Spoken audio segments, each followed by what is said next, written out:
Hello, everybody, and welcome to Countless Chronicles, that wonderful show within a show where we discuss the recaps from the last 2 weeks, as well as your fan theories, answer your questions, and of course, answer that most important question of all, who is shipping whom with whom? I think the answers change almost weekly around here, although some have definitely stayed the same. So I am Tessa. I play Callie on Countless Heroes, formerly Pesk. You can find me on Twitter at SelfieDreams or on various other Nerdsmith shows. I'm Heather. I play Soxy on Pesk. You can find me at amethyst_magic with a CK. And you can also catch me on a couple of other shows with Tessa, actually, as well as Geek Thyself. I'm not sure how one plays Soxy on Pesk, but I'm very interested to find out. I am too. Oops. That would be Heather is tired. Ignore that. Fair. I play Soxy on Countless Heroes. There we go. I'm less confused now about why you guys were laughing. I didn't catch it. Oops. Very, very adorable. And with us tonight are two of our players. As you know, sometimes we have multiple people, sometimes we have a few people, and sometimes we have Logan to torture with Ask Us Anythings. But tonight we have Chelsea and Jay, and why don't you guys go ahead and introduce yourselves? I'm Chelsea. I play the newly made Tabaxi Mari, the Circle of Dreams druid, and I can be found on Twitter and everything else at Dang It Barb.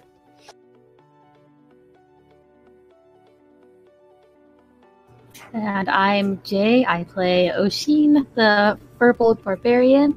I can be found at Twitter, and I believe I changed my Instagram to be this, at Jay with 2 Y's, text. And that's pretty much it. Excellent. So really quickly before we get started on the recaps, I really want to take a moment to mention the fact that we are in the middle of our charity drive for the Trevor Project. Currently, we are sitting at about $1,200 having been donated to the Trevor Project through all of the Nerdsmith shows and all of the people who are partnered with us. So thank you, everyone who has been donating. Thank you everybody who's contributing bits, who's donating on our site. You can donate. You will see our little friend, the SpongeBot Smith Pants, every now and again, and he will come up and show you that link for donating. As always, any donations that are sent through Countless Heroes year round always go to the Trevor Project, but just this next 2 weeks, since we won't have another Countless Heroes, I believe, before the end of our charity drive, I really want to make a moment to just talk about the wonderfulness of you guys, the donors. Every day we are doing giveaways for people who have donated, and there's also access to bonus content. I know that it will be up by the end of the charity drive, that wonderful, wonderful bonus content. And Heather's done some, I've done a couple, and we're currently working out the Countless Heroes bonus content. I just recorded a song for that. I know that Heather's going to be recording a bit of a song for her portion, so it's going to be very interesting. So anyone who donates, please, and thank you so much for doing so. Please note that the bonus content is coming, and it is exclusive only to donors for at least 6 months. Yep. And speaking of donors, we actually just had a donation from Fennec Wolf of 200 bits. Ooh, thank you, Fennec. My love. Thank you. Fennec has been kicking butt and taking names with donations. Seriously, yeah. Absolutely. So, without further ado, Soxy, why don't you go ahead and start us off with our recap sessions? Okay, so we're going to start off with episode 49, which was Game Day Renaris 14 and Real Life 1023. The party started off, we had Nathan, Soxy, Owen, Rosie, Yoth, and Syl in that episode. Everyone started off at the lunch meetup, essentially. People were doing a few things in the morning. The main thing was that Yoth was actually helping Owen with the Dawn District Guard, which was nice. And everyone met up Syl had paperwork from her new workshop because her mentor, the maestro, has left town since his patron, the king, is no longer there. And because of that, he left Syl the workshop. So now she has a house and a workshop in the Guildsman district. Everyone talked about a lot of different options for what could be done that day, including things like exploring the caves Aldeon had told us about, heading into the mountains to see an ancient city, looking into the politics of the city, which no one really wanted to do that much, or going after the submerged castle. And ultimately decided to go look through the caves to try to find the portal to the Shadowfell. We got down there, and the group the night before, well, a couple days before, had already put a rope in place. So now we've got a rope system set up to make it easy to get up and down, essentially, to the hole that you have to crawl into to get into the cave. We got down there. Actually, as we got there, Yoth decided to drop his disguise for once and actually let everybody see what he really looks like, which was nice. We already knew he was a Braith, but he finally was willing to let everyone see it. We didn't get to see it with the mask off. He still had it on, but at least he was willing to show that much. We got down into the cave and started heading down the path. There were 3 different paths we could choose from. There was a stale path, well, stale smelling path, so really stale air, not a lot of airflow. A path that had a noticeable breeze, and then a path that had sort of a sea spray smell to it. We had a couple people that didn't want to deal with the sea spray, specifically Rosie and Yoth. So the choice came down to stale versus breezy, and no one could make a decision, so we flipped a coin and went down the breezy panel pathway first. Oh, hi, Cupid. As we were going down the walkway, we noticed that it seemed to be a very, very straight path. There were no offshoots, really, in any directions, which was a little strange. But ultimately, it just kept going and going. Everyone was walking for a few different hours before we got anywhere. And we finally, hi, cat, came to a room where we found 6 mummified dire bats in a cavern. And after looking at them, realized that they hadn't been dead for very long. Owen actually cut one open and did a little bit of an autopsy and discovered that their organs inside were all still pretty fresh looking, which means they'd somehow been mummified and sucked dry of blood, but their organs were still pretty fresh, so they couldn't have been dead for more than 24 hours. We continued down the cave and got to an alcove where there was a sort of a little space with a cracked floor, and it looked like the kind of alcove you might see a statue in. Nathan, Owen, and Rosie explored that little alcove looking for more information. Nathan actually found a rubbing and it's sort of an inscription that he took a rubbing of. And then when Owen and Rosie were in there, they started feeling kind of tired and lethargic, so they tried to leave, and everyone discovered that some sort of red blood ooze had come up out of the cracks and attached itself to Owen, Rosie, and Nathan. Nathan was able to sort of fight through the exhaustion from it, but Rosie and Owen both felt weakened, and then we got into a fight with a blood ooze. It was a pain. Every time it sucked blood out of anyone, so basically almost every time it damaged someone, it healed itself with temporary hit points. So we kept accidentally giving it temporary hit points every time it got one of us, and there was a lot of back and forth, and it took a long time. In the end, Owen yelled out for everyone to run away because we were not getting anywhere and people had already dropped a ton. Soxy was out of spells. And I don't think Owen and Rosie had any healing spells left either. So we were, really at the critical point. Pretty much everyone started to leave. Nathan decided to cast a spell to try to do sort of a distraction effect for us to leave. But the spell he chose was Summon Lesser Demon, which ended up a little interesting. The demons luckily didn't really attack us. They did end up focusing on the ooze, so that was good. And it did let us escape, but it led to some turmoil within the group on the walk back. Yoth was upset because he felt like Nathan had taken his kill. Although part of that he did ultimately admit was that he felt weak during the fight since he hadn't really been able to do anything. And also that he was feeling the effects of really missing his family a lot. He didn't explain all the details to us, but that was the implications. Owen was absolutely livid with Nathan because it was the second time that Nathan had attacked rather than run when the group had called for a retreat. And so there was concerns there about putting everyone else in danger. But the group made its way back to the city alive, just a little bit bruised and quite a bit dehydrated. Oh, I almost forgot. One thing that did happen during that episode also is that Binksy, Nathan's new familiar, was able to touch Nathan and give him sort of boosts during the battle. So, like, he gave him back a spell slot, and one of the times he touched him and it maximized damage, things like that. So that could definitely come in handy later. And that's the end of episode 49. I will jump on into session 50, which took place on Renaris 15th, otherwise known as October 24th. And in that episode, we had Syl, Mari, Oshin, Pip, Lark, and Callie. We started out with realizing that instruction from the rebellion leaders are not really forthcoming at this point. A lot of the rebels have left the city, feeling that, the king is gone, therefore their duty's been achieved. And Aldion and Zreed have been mostly silent, except for the request of Aldion to go explore these tunnels and search for the portals to the Shadowfell.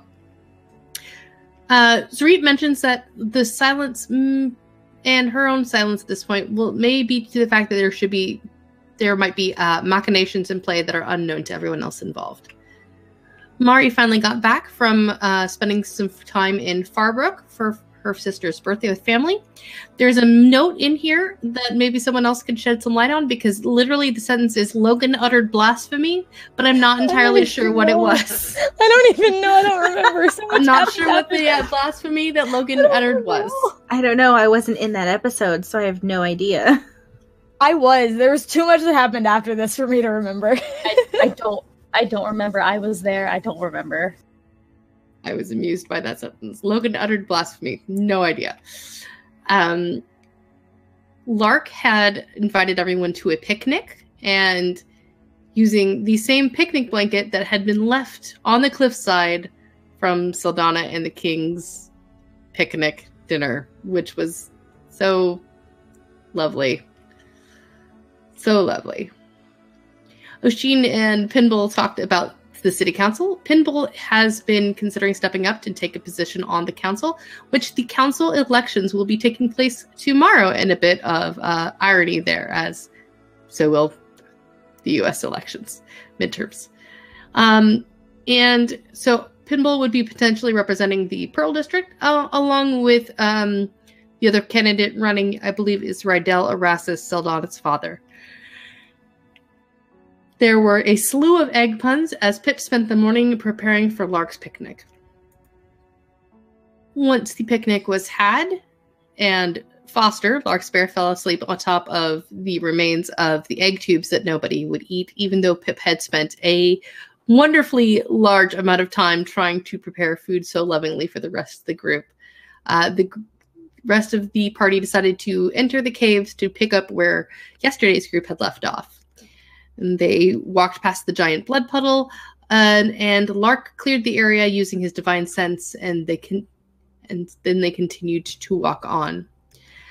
Callie explained the creation myth of Vale and why she was so confused by everything here, as she had been taught to worship the old gods, or the gods prime, as she likes to think about them.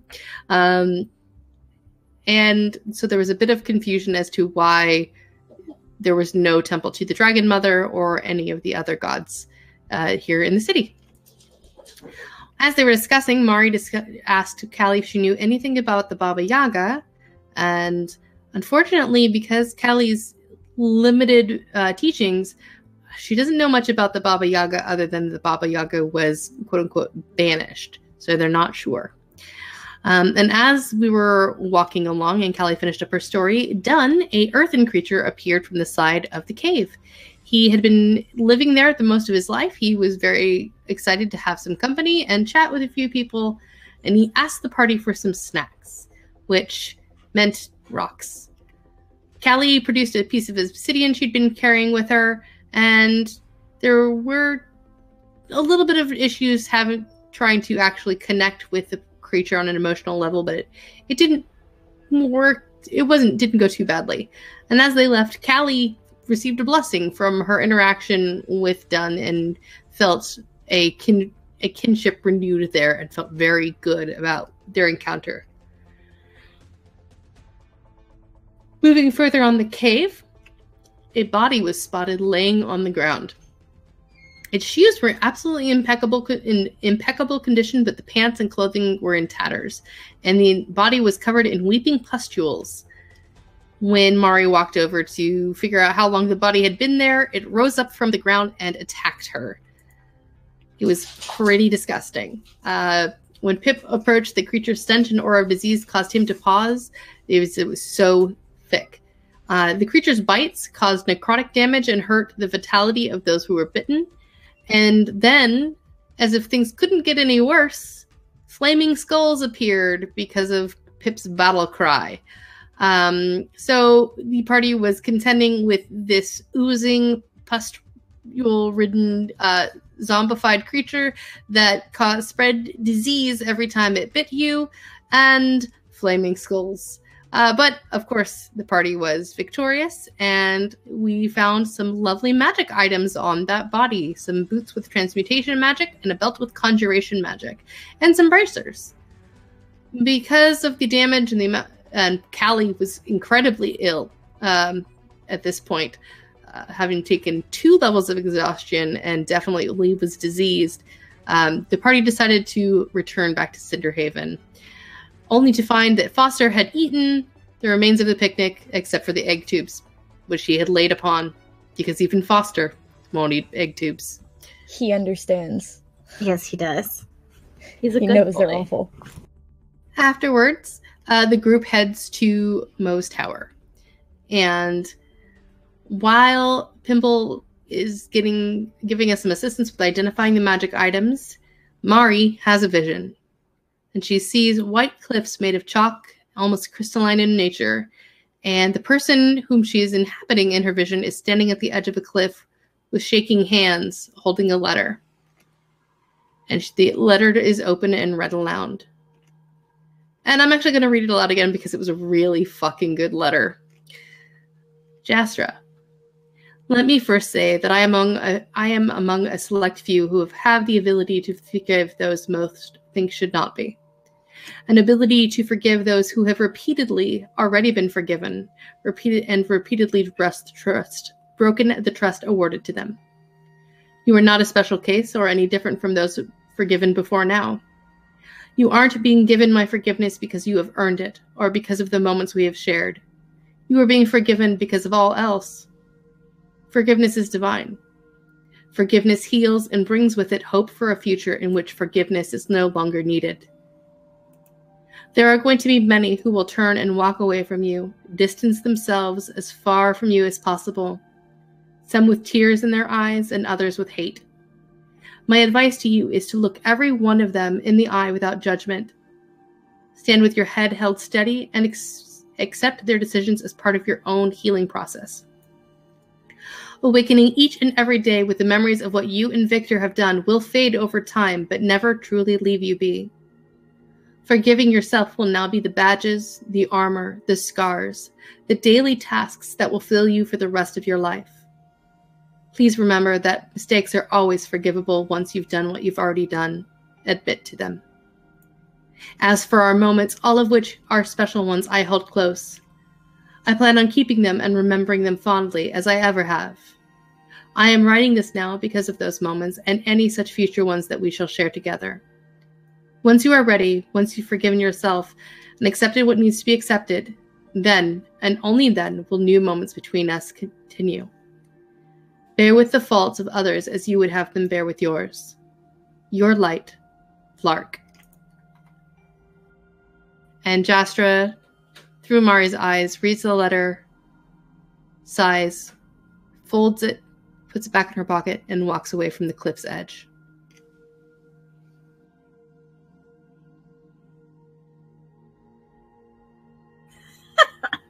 And Chelsea's dead. So who would like to take the next one? I can do the next one since I was in it. Okay. So session 51 in-game date was Rhaenyra's 16th, but it was actually October 25th for us. Sorry, my grandmother just walked by the door saying strange things. Okay. Owen, Callie, do that every time. Primeheart, Mari, Sorry. Nathan. It's fine. I have a character with the same name, just pronounced differently, so it's like real bad. Mari, Nathan, and Rosie are all part of it. So in the morning, everyone kind of does what they normally do. Owen's checking on the guard and then the hospital. Callie, I'm going to keep doing it. Callie actually went and got rid of her exhaustion levels from Lark and the disease from Lark. And then she looked into joining the guard that morning. She went to Owen and looked into it. Primeheart went to the Dawn District to create food and water for those who need it, and then providing lessons to gardening for those who are interested.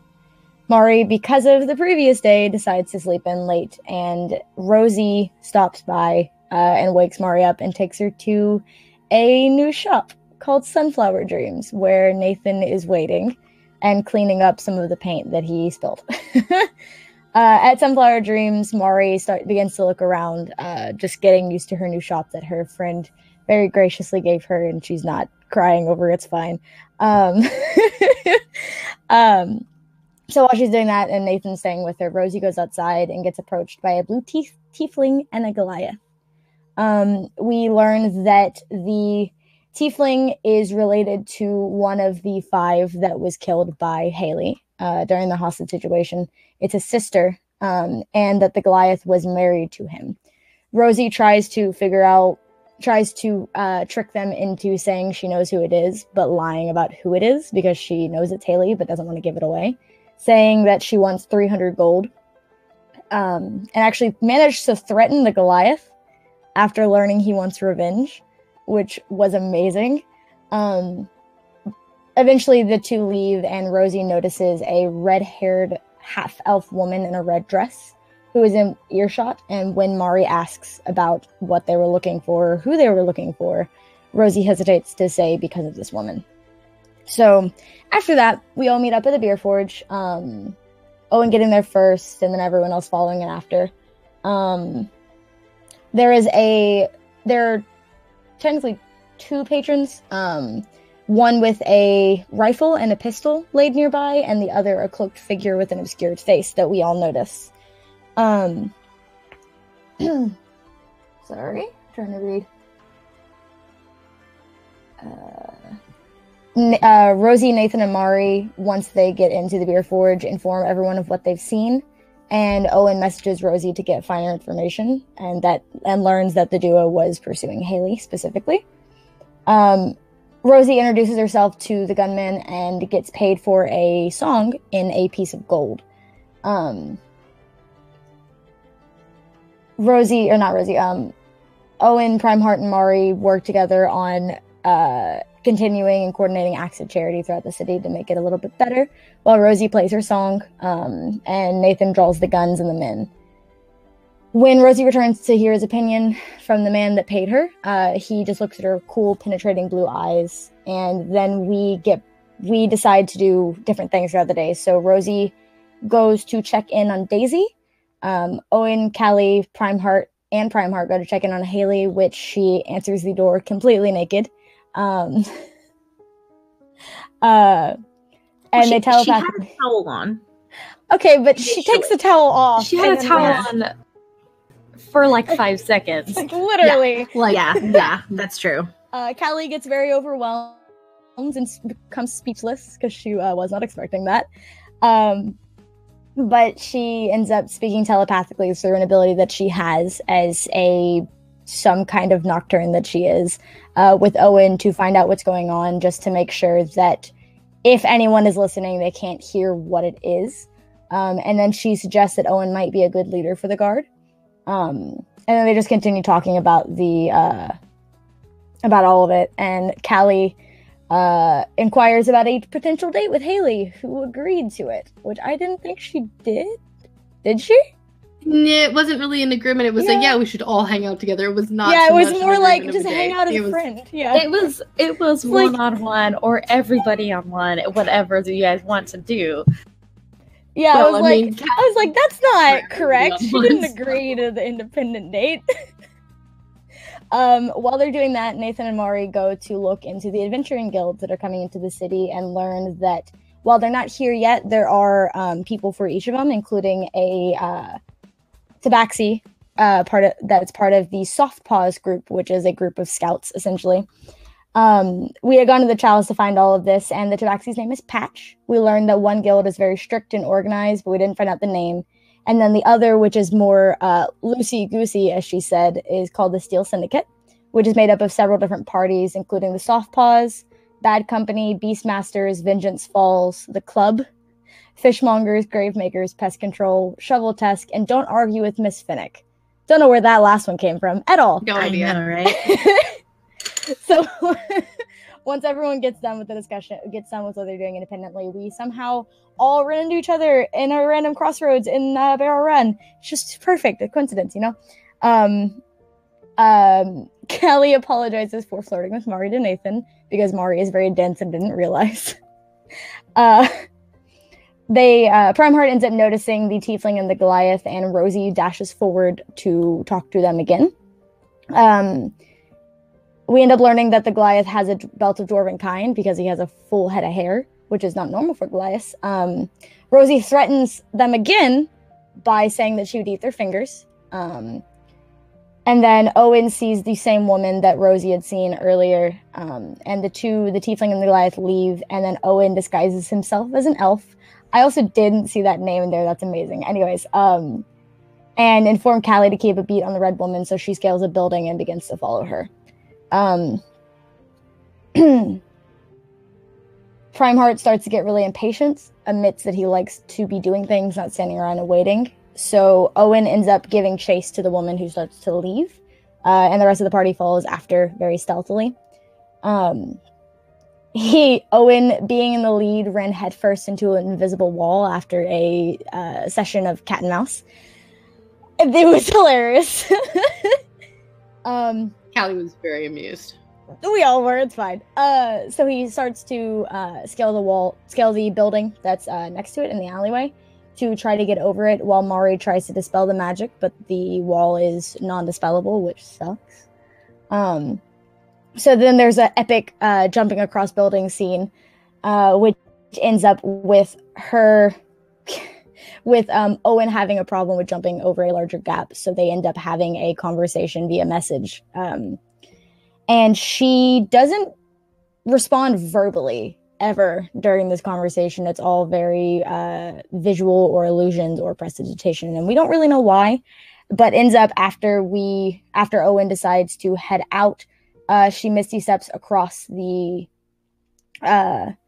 building, and as Owen is trying to cast Hold Person to get her to stay put, she counterspells it. And then they all get off the building. She either feather falls or Owen clambers down the building. And she showed us that she was able to cast without verbal component because she's mute through these green stones that are very unique and very interesting. So we end up finding out that her name is Red, and we go to the tea garden to have tea with her. At the tea garden, using prestidigitation, minor illusion, I believe, and gestures, she reveals to the party that she was with the gunman and the cloaked figure that we had seen in the beer forge earlier, as well as the Tiefling and the Goliath that we run into several times. She also reveals that she's good at disappearing into crowds and listening and watching expertly, mostly watching. She gestured to Rosie and informed Rosie that the gold piece was more of a bloodhound situation. It was more of a tracker than anything, not necessarily because they thought her song was very good, even though it was. It was amazing. But she ends up trading the tracked coin for an untracked one, and she leaves. So we decide to all split again for the evening. Primeheart offered to have a large bonfire, which he does every night. So Callie takes him up on that. But as they are walking out, Callie and Primeheart notice that Red kisses the gunman and gives him the gold, which he is very miffed about, but just gets over it. And that the cloaked man was holding the guns for the gunman. Owen has a heart-to-heart with Rosie about what it meant to be a bard, saying he doesn't have musical talent like she does, and he doesn't make people happy. He motivates them. Rosie disagreed and said that they would have another chat in the future. Mari, at the very end, asked Kurt if he had seen Jastra, to which he says he hadn't, and then when she gets back to the table with Nathan, she kisses him and then kisses Binksy on the cheek. And that is where the session ends.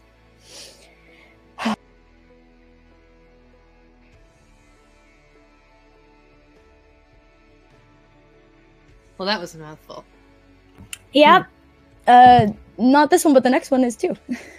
53 is going to be fun. Yeah. Oh, is 53 the, Yeah. Yep. okay. The next We're two are on the ones. 52. The next two are the ones that happened while I was away. So if someone else wants to do them, that'd probably be good because I haven't been able to fully catch I up. can do 53 if you want. I assumed you wanted to. Okay, I'll do. Heather, do you want to do 52 or you want me to do 52? Sure, I can do 52. Okay. Go for it. So, episode 52, Renaris 17th, real world time 10:26. So, everyone met up at the foundations left over from the ruined castle to have a picnic before going down into the caves.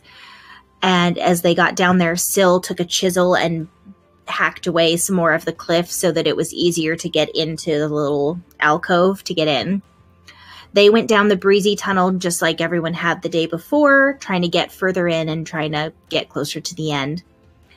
They were walking, they met with Dunn and gave him some more things and chatted with him some more.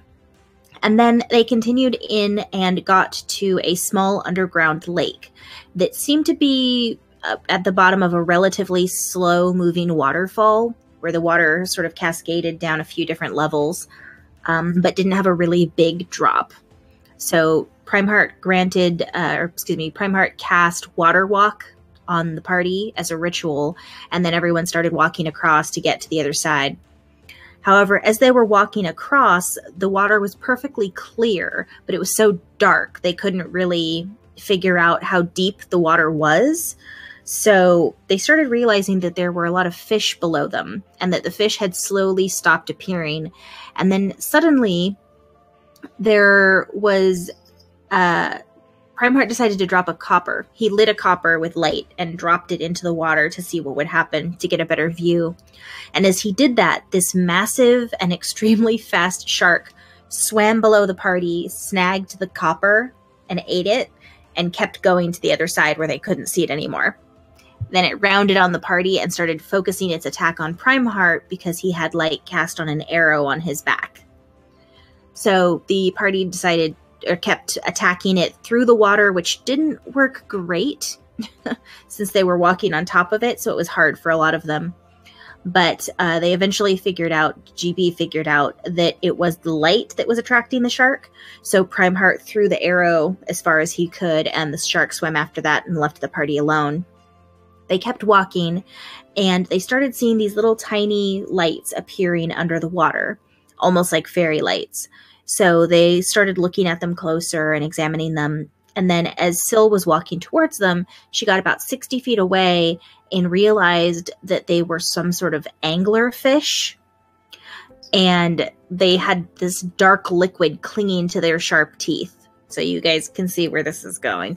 So all of a sudden, a swarm of the fish flocked towards the group and started attacking them and leaping up out of the water at them. So the party had to, with their water walk, thankfully still active, sort of slog their way through the water to get to the other side. And there were so many fish and they were doing so much damage that several of the party members had trouble, including Callie, who actually dropped unconscious, but was able to pop back up because she's a half-orc.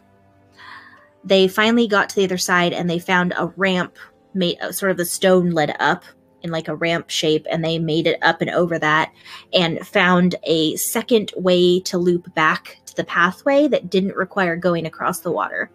So they were happy about that and they made sure to mark it.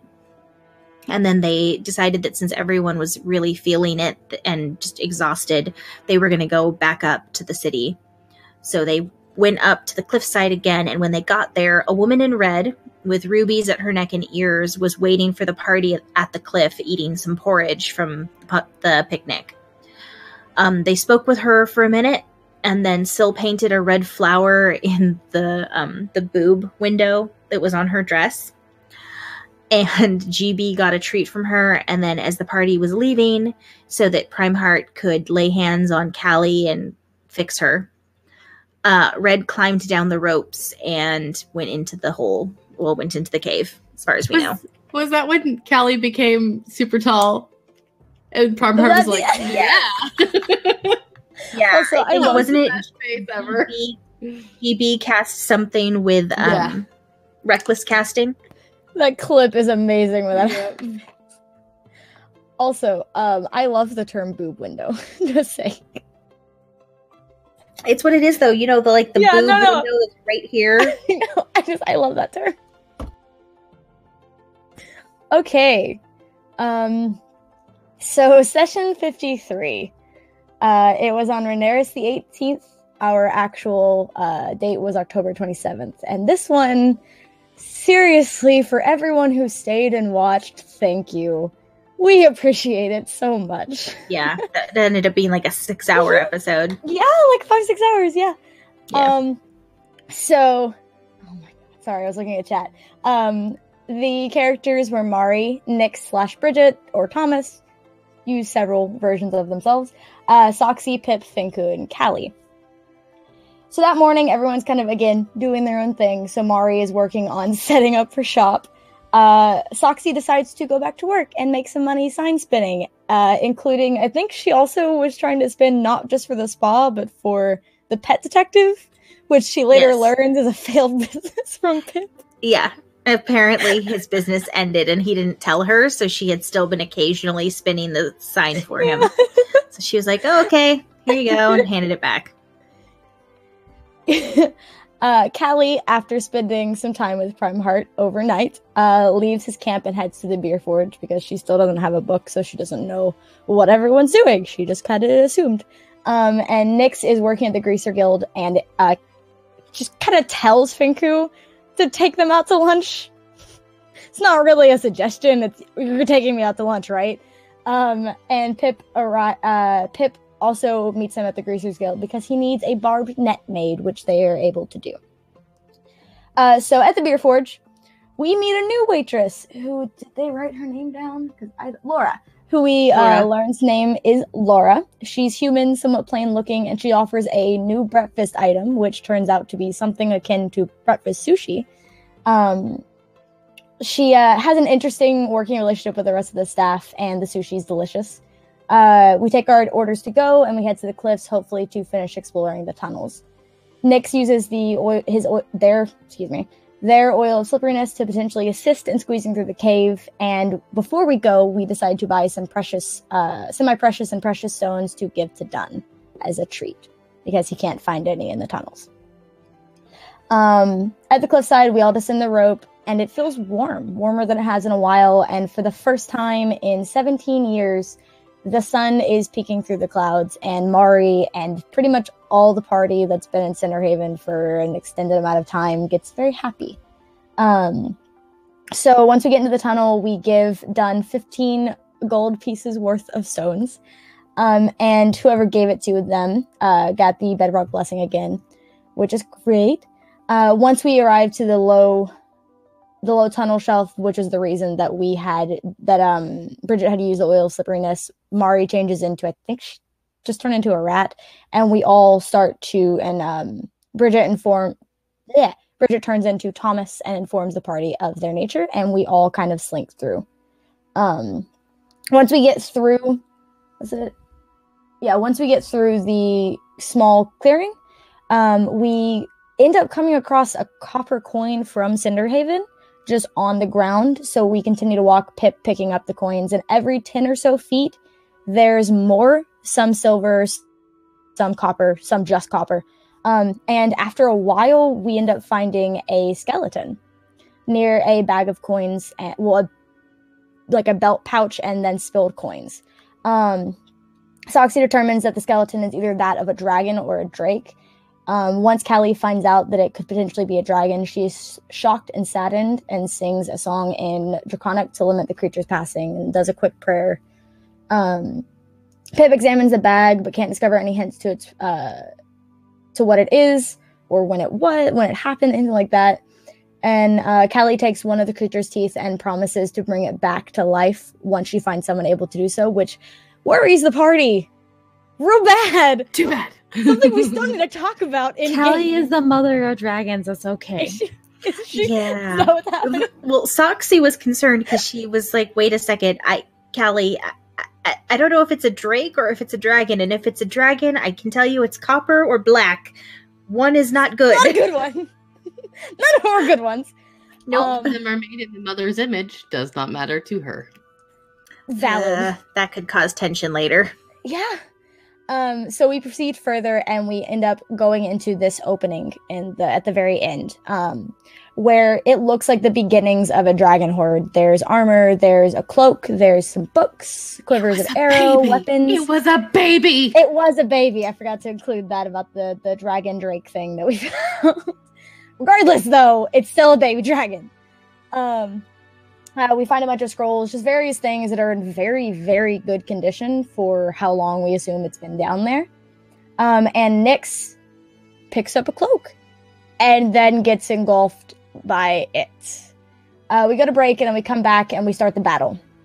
The battle is very difficult. The creature uses a lot of abilities to frighten the party, to make it easier to hit, and to engulf several of the party members.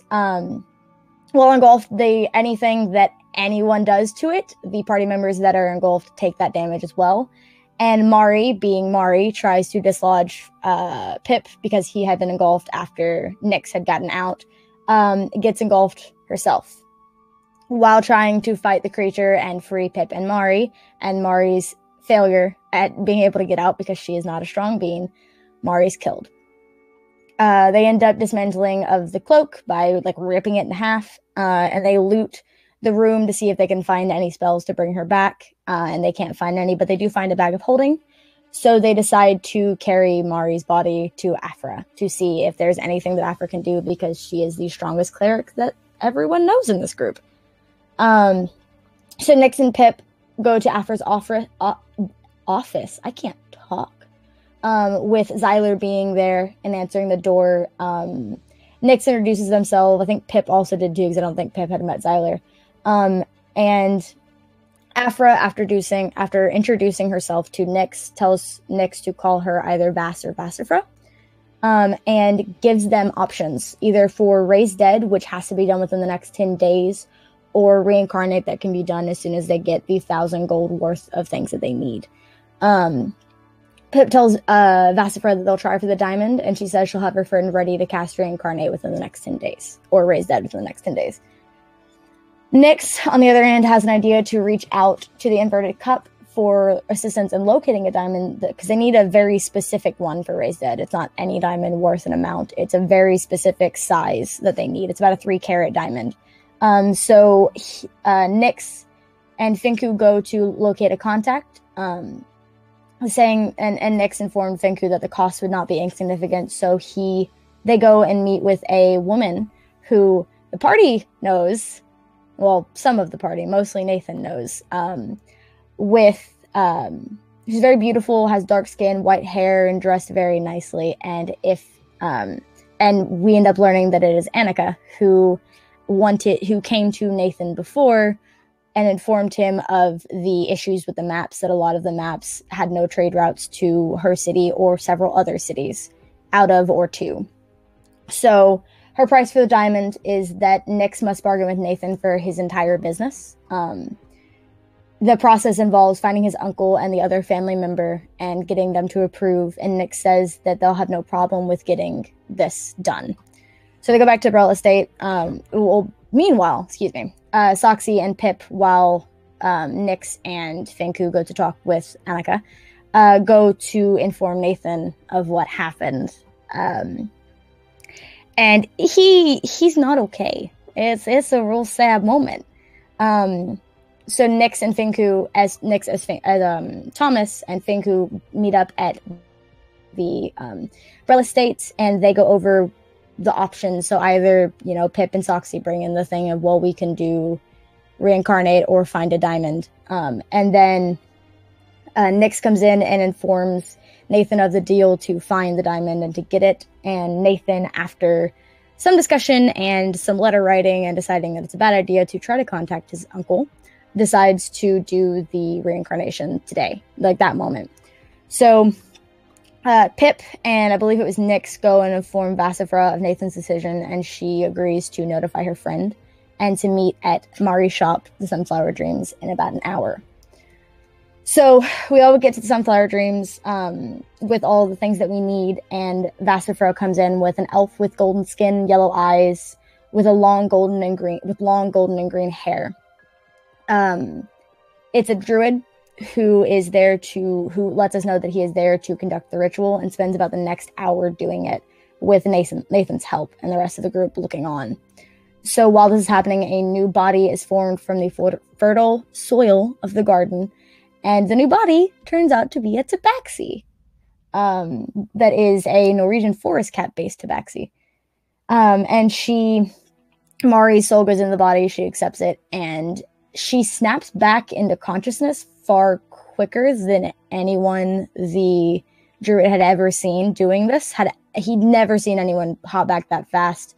And so while Nathan and Mari have their moment of, hey, you're not dead, the elf approaches Soxy and Pip and tells them that something went wrong, that she came back so quickly, and they don't inform him of the Nakosta situation. And he asks them to keep an eye on her and call him if anything goes wrong or they notice any difference. And when they ask what name to call him, he gives them the name of Urza, and he mentions to Vassifra that they are even, and then he leaves.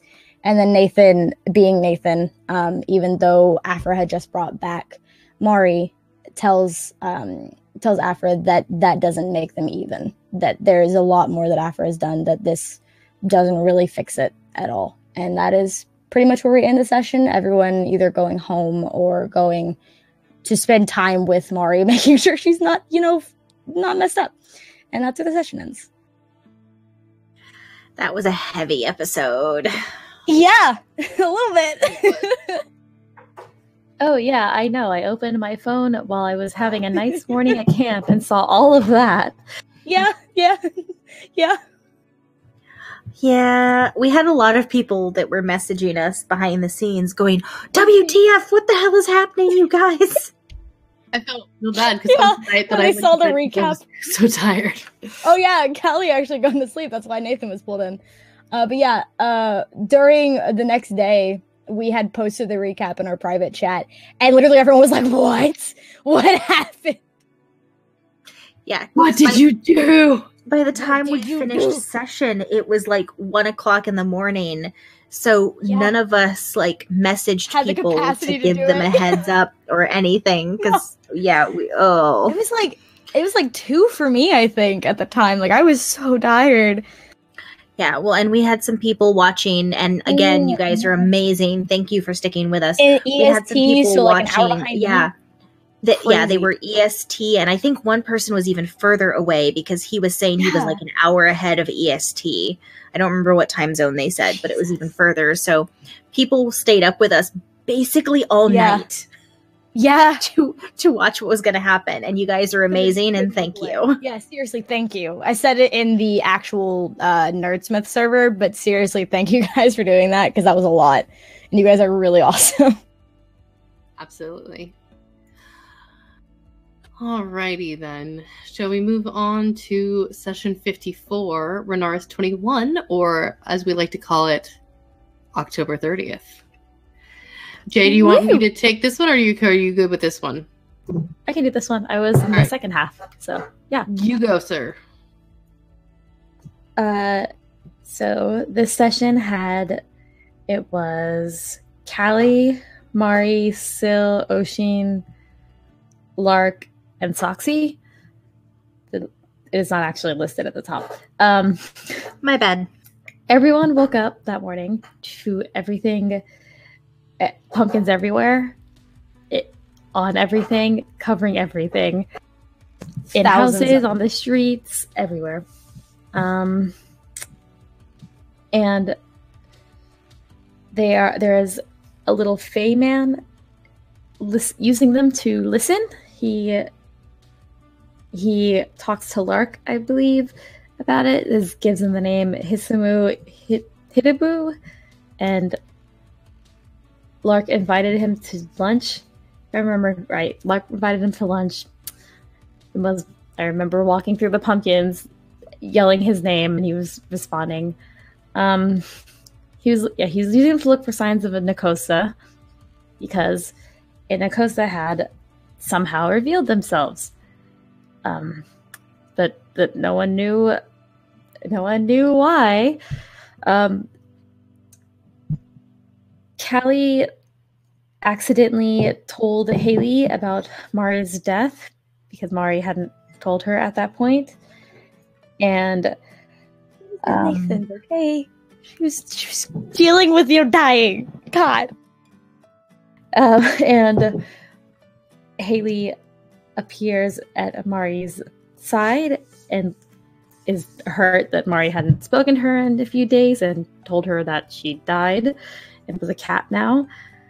And she doesn't, I don't think she actually even said anything. I think she asked upset. how long, and Mari told her, and then she just bamfed out. She disappeared.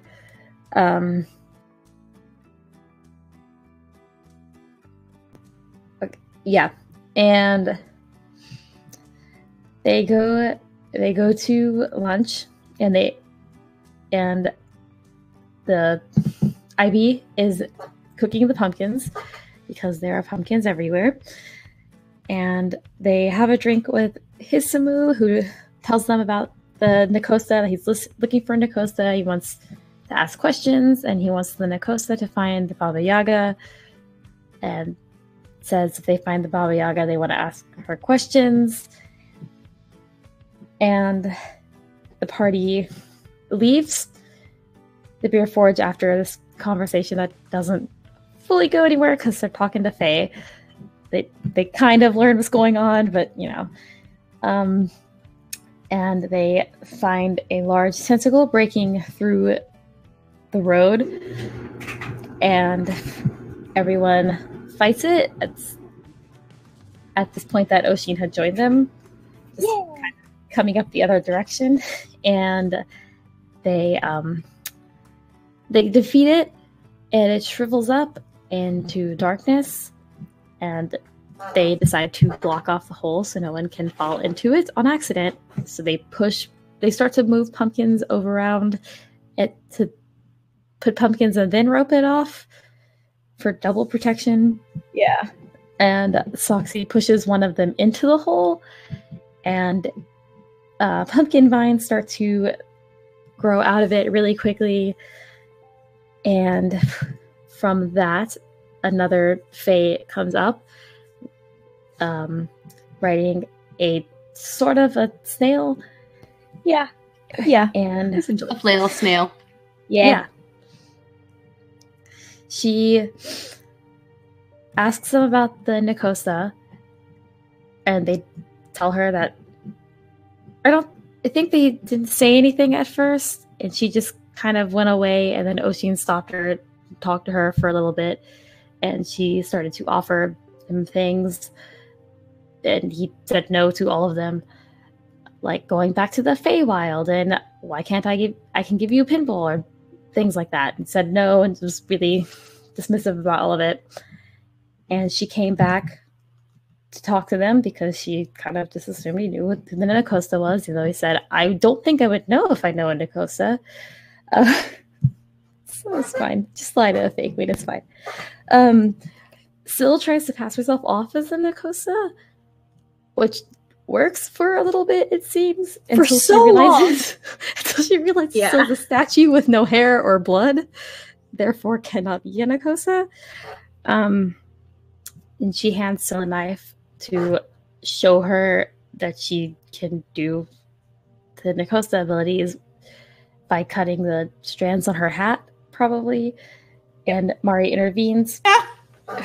So close to cutting those little strands in her hat. She looked so sad. So I was like, no, you don't have to. Yeah. It's fine.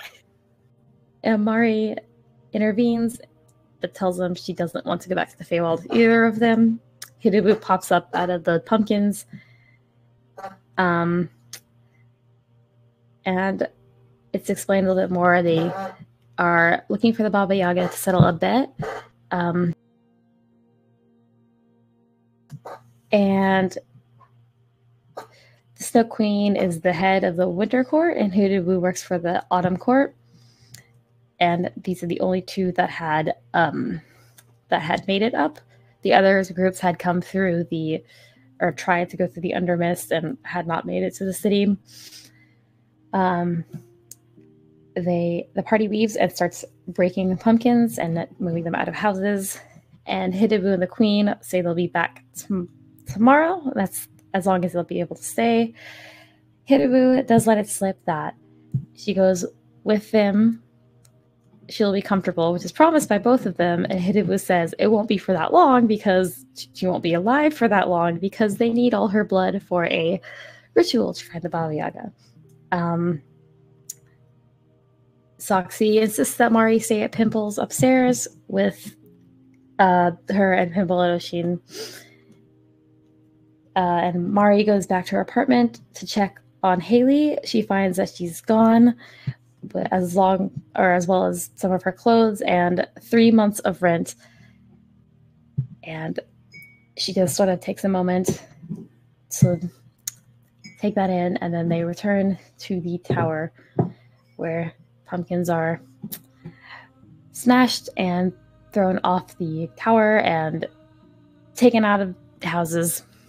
And that's where that session ended. Heather, do you want to do this next one? Then I'll do the one after that, since I was not in this session, but I was in the one after that. Sounds good. So episode 55 was Renaris 22nd, which equated to October 31st for us. So it was our Halloween episode. For everyone who's interested in the lore, we've decided that Renaris 22nd is going to sort of be the world's equivalent of Halloween. I don't know that we've 100% settled on a exact name, but we're leaning towards Tribute. So it's the Festival of Tribute or the Tribute Festival, something like that. This episode had Sil, Mari, Soxy, Oshin, Pip, and Lark. So almost the same people as the day before. Mari and Soxy spent most of their morning trying to do research on the Snow Queen and Fae in general. They were trying to figure out like Fae weaknesses or weapons they could use against Fae, but they weren't able to find a whole lot. Turns out even Pinball didn't know a lot about it.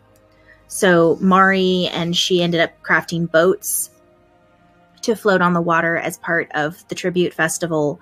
One of the things that's done at the end of the night is that everyone takes little boats made out of things like balsa wood and paper. There are little lanterns on them with candles, and you write on the boat the names of people that you're remembering. So Mari did one for her father, and Soxy made one for the fallen members of the Resistance. She got the names from Aldeon and wrote them on. There's also the hole still in town, and there's still pumpkins everywhere. Lark has also been hanging out at the tower. He's been downstairs in Moe's tower as opposed to upstairs at Pinball's upstairs. And Oshin also consulted with Pinball about the autumn and winter courts to try to find out more information about what the differences are and which one might be better to try to make a deal with if we have to, if we can figure something out. And we learned that the autumn and winter courts are the two more malevolent of the Fae courts. Summer and spring are definitely much, much nicer. Also, the winter court especially doesn't really care for humankind, especially, a whole lot. The autumn court doesn't really have super negative feelings about humans, but they tend to be more tricksters and they do a lot of mischievous things. So they can both be malevolent, but of the two of them, the winter fae is more likely to just like outright kill you. At Moe's tower, Lark and Moe are also discussing security, and Moe informs everyone that the door has 2 locks, which is a very big deal. It's very important. Yeah. Very secure. Yeah. Lark mentioned possibly trying to magically hide Mari. So Soxy went up to Pinball and he let Mari borrow his ring of spell turning, which won't hide her, but could protect her. Lark realized that Sil hadn't gotten there yet, so he went out to Syl's workshop to grab her. While there, Lark mentioned that he was planning on dressing up for the evening and scaring children as they were wandering through the forest for their bravery trials, and then for the Brave Soul trials. And then he ultimately decided, with Syl's advice, that he would guide the children instead, which is another option. Back at Moe's Tower, everyone was sort of waiting and watching, staring out windows. Mari was attuning to the ring, and all of a sudden, Lark and Syl get there. They're knocking. As Soxy is letting them in, she saw a bunch of pumpkins and gourds coming rolling down the road right behind them. So luckily, she was able to pull them in and slam the door shut before the pumpkins and gourds got in. But then everyone started hearing more and more pumpkins and gourds crashing into the walls outside and the door, and just generally piling up. Lark went upstairs and actually dropped something down the slide to try to clear any pumpkins that might have been there. And at a certain point, there's so many of them that the group decides to go upstairs and get a better view. Pip looked out a second floor window, and there were just tons of pumpkins and gourds piling up against the front door and all around the bottom of the slide. So at that point, they decided, nope, we're done with the tower, and everyone went down to the basement and went up to pinballs in the sky. Technically. While we're there, Oshin asked for the wizard's assistance in trying to figure out what we could do, but he wasn't entirely sure what he could do, and ultimately he recommended that they might want to talk to the courts to try to negotiate with them. We also can hear pumpkins still hitting the side of the flying fortress, even though we can't see them. But we can't figure out how they even know we're here. And then Oshin realizes that Syl has a dagger from the Snow Queen. So they're probably tracking the energy from that dagger. Mari used her Nicosta abilities to cast Augury and figure out whether or not it'd be beneficial to actually talk to the Fae. And the result was wheel, which meant yes. So as a group, everyone went down and decided to talk to Hidaboo. While we're down there, negotiations are starting, and the whole downstairs is just full of pumpkins. He basically tells them more information about what's going on, some of which they already knew, but the autumn and winter courts, along with summer and spring, are all competing to see who can find the Baba Yaga first. He doesn't tell us what the prize is for finding Baba Yaga, just that they have a bet going between the courts. And everyone is at the point where they've tried pretty much everything, so they want a Nicosta to use the blood for a ritual to try to find the Baba Yaga instead. And he keeps going on about there's really no alternative, and then when the group continues to say no, he uses some of his pumpkins to create like jack-o'-lantern pumpkin golems.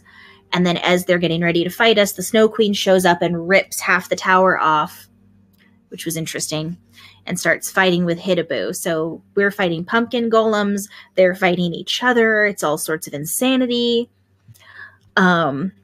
We ended up killing the pumpkin golems, and we managed to get ourselves downstairs to the basement and then up back to Pinballs where we could hide again.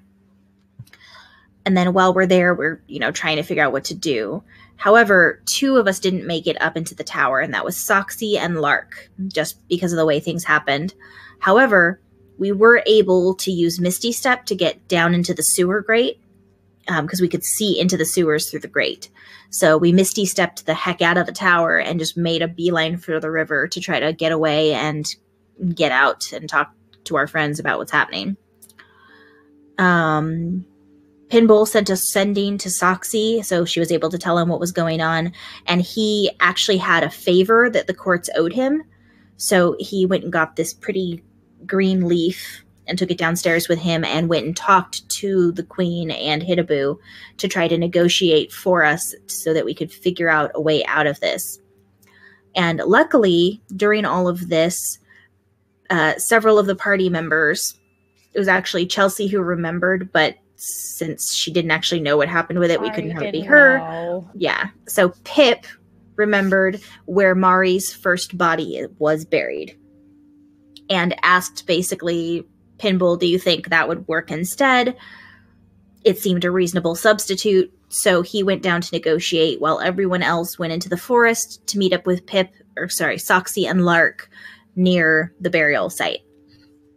We got there and the group was debating whether or not, which group to make a deal with, because the Winter Fae seem a little, evil might be the wrong word, but just more malevolent as opposed to the Autumn Fae, but at the same time, she's the queen of her people as opposed to just a lackey who was sent to do someone else's bidding, so it's kind of which way do we go with this?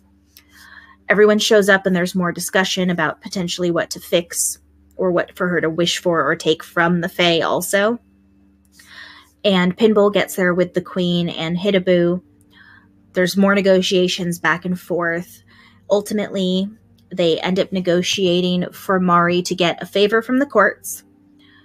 She also is, from the Winter Court specifically, she also is going to have the Fae Queen looking into a way to cure the Blight Shale. And they're going to fix the boat lift. And they can't come after Mari ever again. And they have to clean up all the pumpkins and all the snow and ice that they've thrown everywhere in town. Clarification, so was they can't come after Mari for this purpose again. I thought we said she could... Unless we changed it. It was a long session. After you, period. It was. I'm 99. Yeah, I'm 99.9% sure we ultimately made it. They can't come after Mari at all. We couldn't protect any other Nicosta who may be found later, but we could protect Mari. So. I mean, most of the party doesn't know about it. The other Nicosta doesn't know there's another one. True. That's fine. Because Pesk and Saldana left, so Oshin knows. Literally Oshin. Pesk and Saldana. And Lark too, I think. I don't think Lark knows that she's a Nicosta. No. It was never revealed to him. Okay, so yeah, there's like one other person who knows besides Mari. Because everyone else left.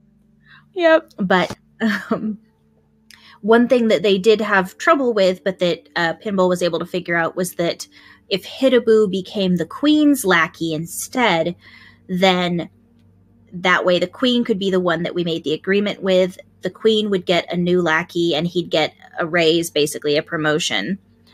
So everyone would come out a winner, basically, from the situation. That was a way to resolve it without having the Autumn Court mad at us. They're probably going to be mad at the Snow Queen and at Hidaboo, but not at us, because we weren't the ones that made that deal. Not a problem. Yep, not us. So it's one less group that's angry at us, which is always a plus.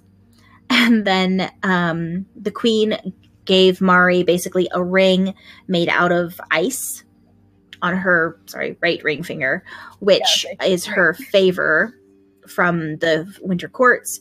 One thing that also happened is actually we impressed them /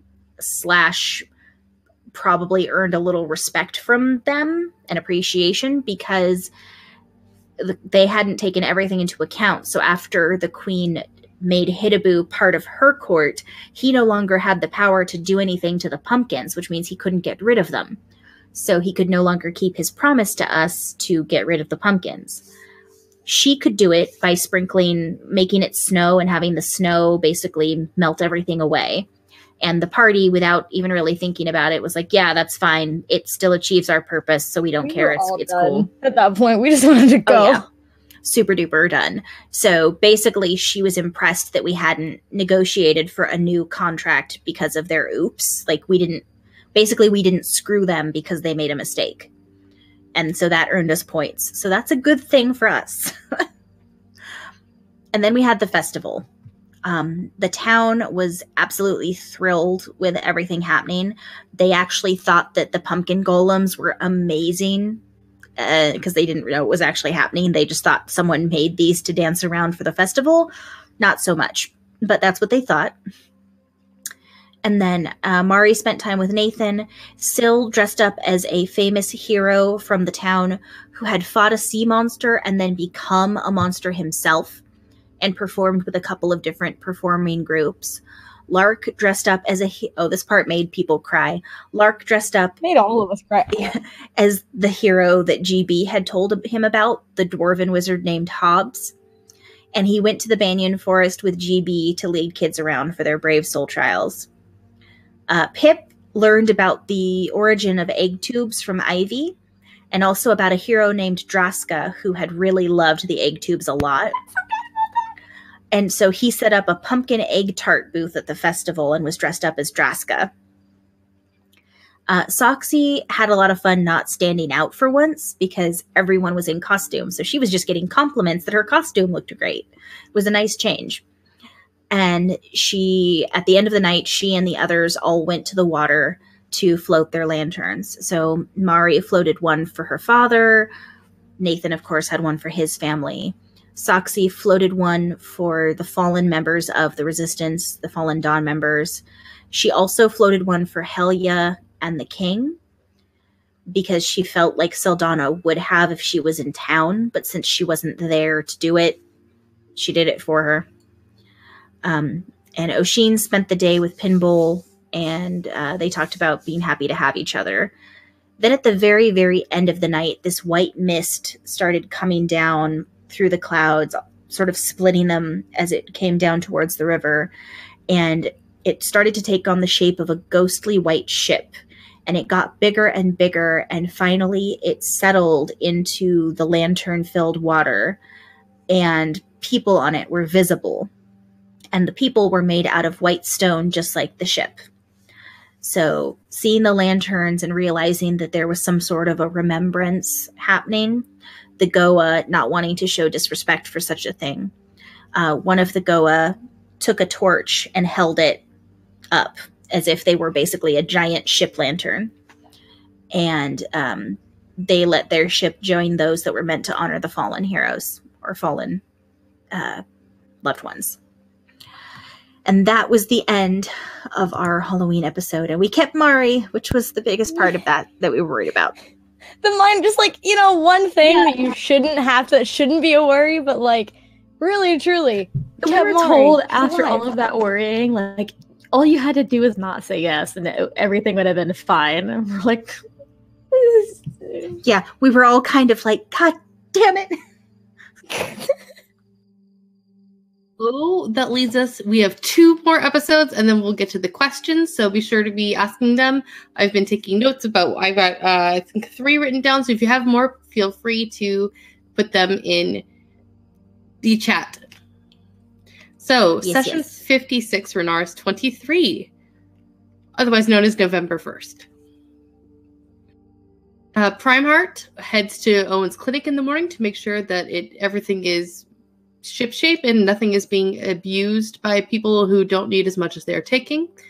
Mari continues to work on her shop. Finku is at work. Rosie also goes to work.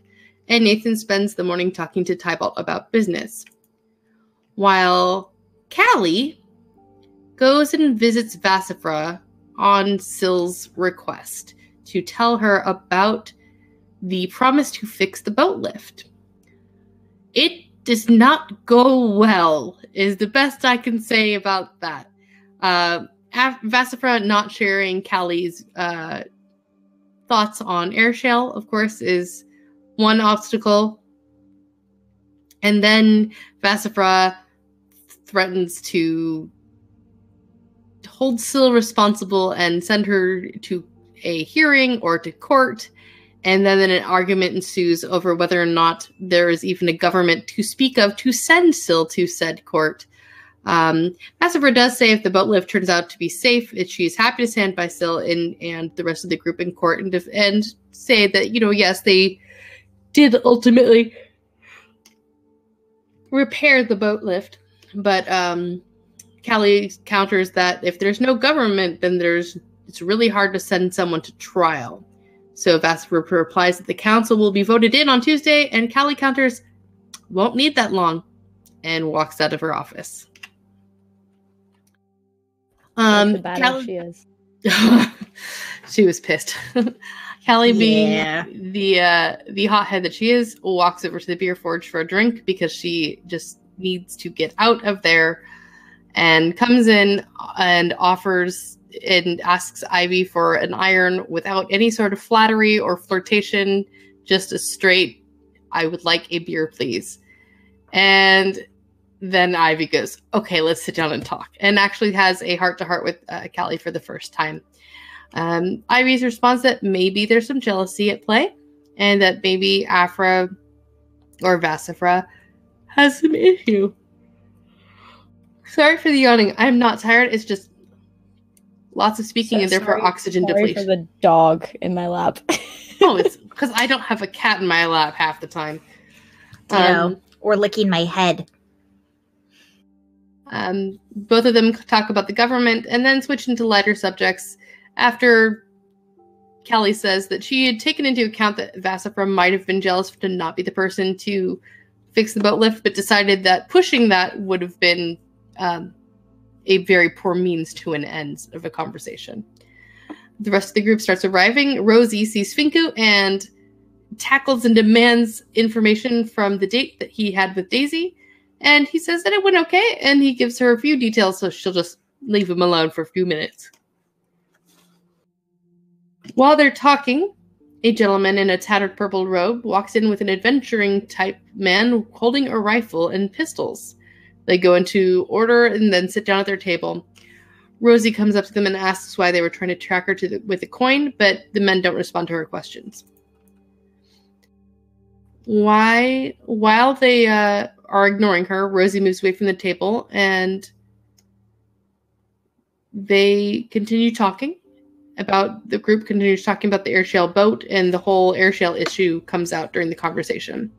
Callie is informed about the giant airshell boat full of Goa on the middle of the lake, the use of the airshell for the boat lift, and kind of in the middle of it, she just snaps and says she needs some air and walks out because she's just overwhelmed at how many people are abusing what she considers a sacred artifact. And Primeheart goes to follow her out. Two more individuals join the group of men at their table, one tiefling and one Goliath. So the tiefling, Goliath, the hunter, and I'm so sorry. The other gentlemen are all working together.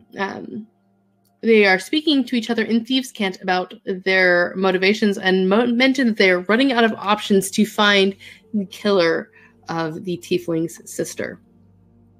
Finku and Rosie listen in, and as Finku is leaving, Rosie stealths away with the hunter's rifle and heads outside, where Callie and Primeheart are having a very in-depth, heart-to-heart talk about lives, what's brought them together, and Primeheart really kind of puts things into perspective for Callie about what the Dragon Mother may have intended with the egg, and how the earth itself is needed to bring life, so maybe the air shell is intended to bring life to the Goa, which Callie has an easier time reconciling that. And she just asks him to hold her for a few minutes in stress. And as Rosie slinks away, Callie kind of talks to Rosie, but through Primeheart's chest, and basically like, that's not yours, but I'm not hiding it for you. Go hide in the sewers or something. So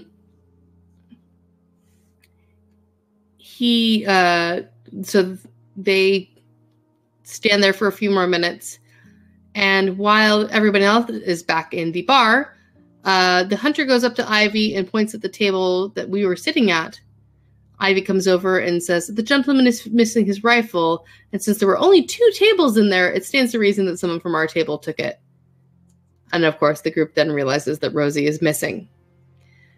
So everybody heads out to look for Rosie, except for Finku.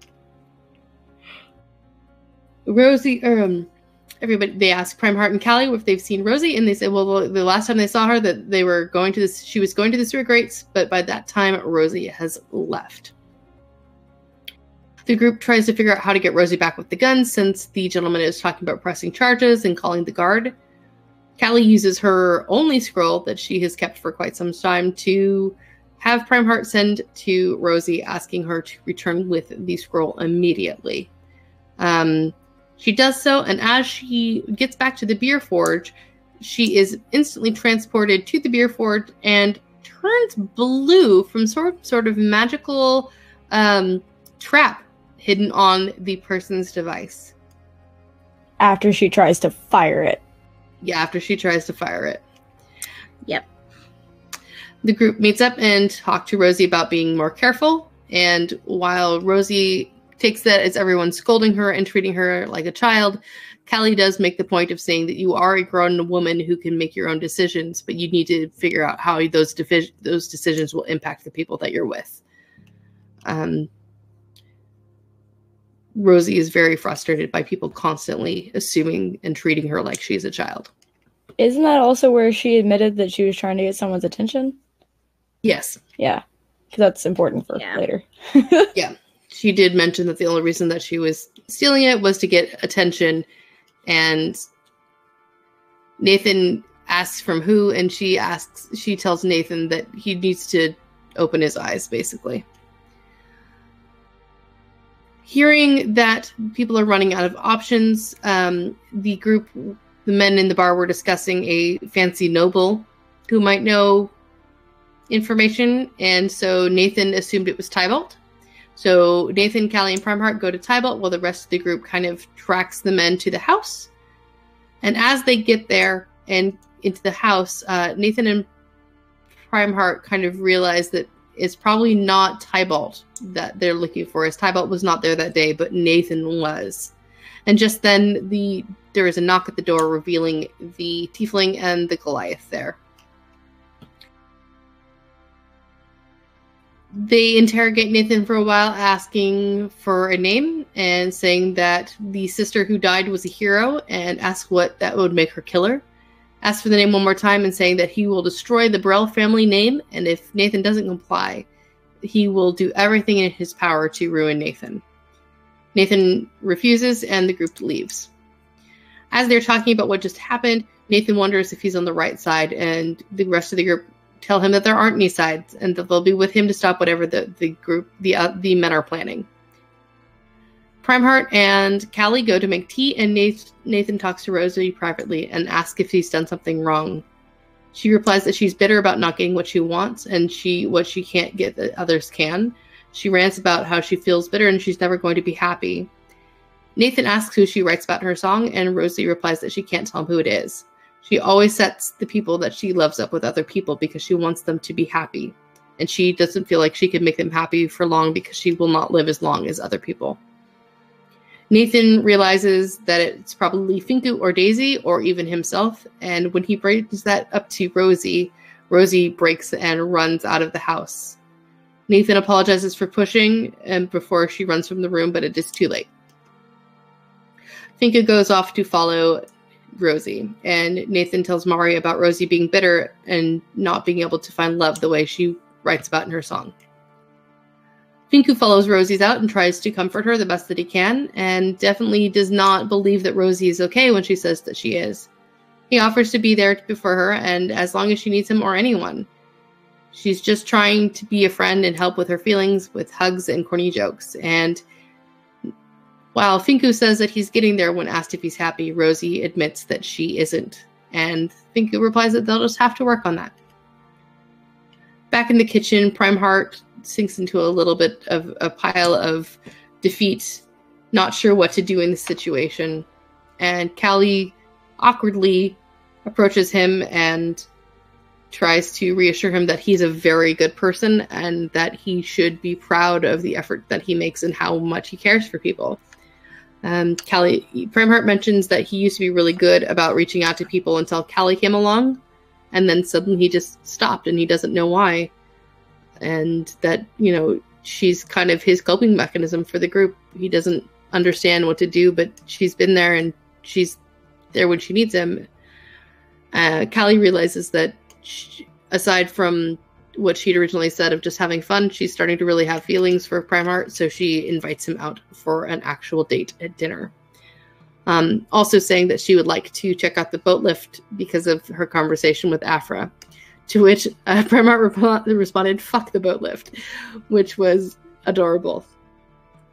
But they do end up going out, and just before sundown, both Callie and Primeheart are the only ones out on the cliffs to hear the sounds of the trees falling and the wood of the boat lift cracking and breaking, as a new boat lift is formed out of iron wood a twisting wood that forms a beautiful organic structure and then hardens into an almost metal-like density, realizing that this is going to be an even stronger structure than it was before, without the need of magical materials or manipulating people to get what Aphra wanted.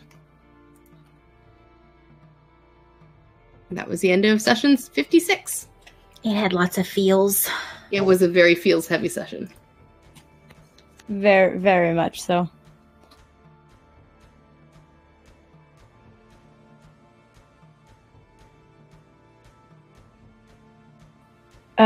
Do you want to take this one, Jay, or you want me to?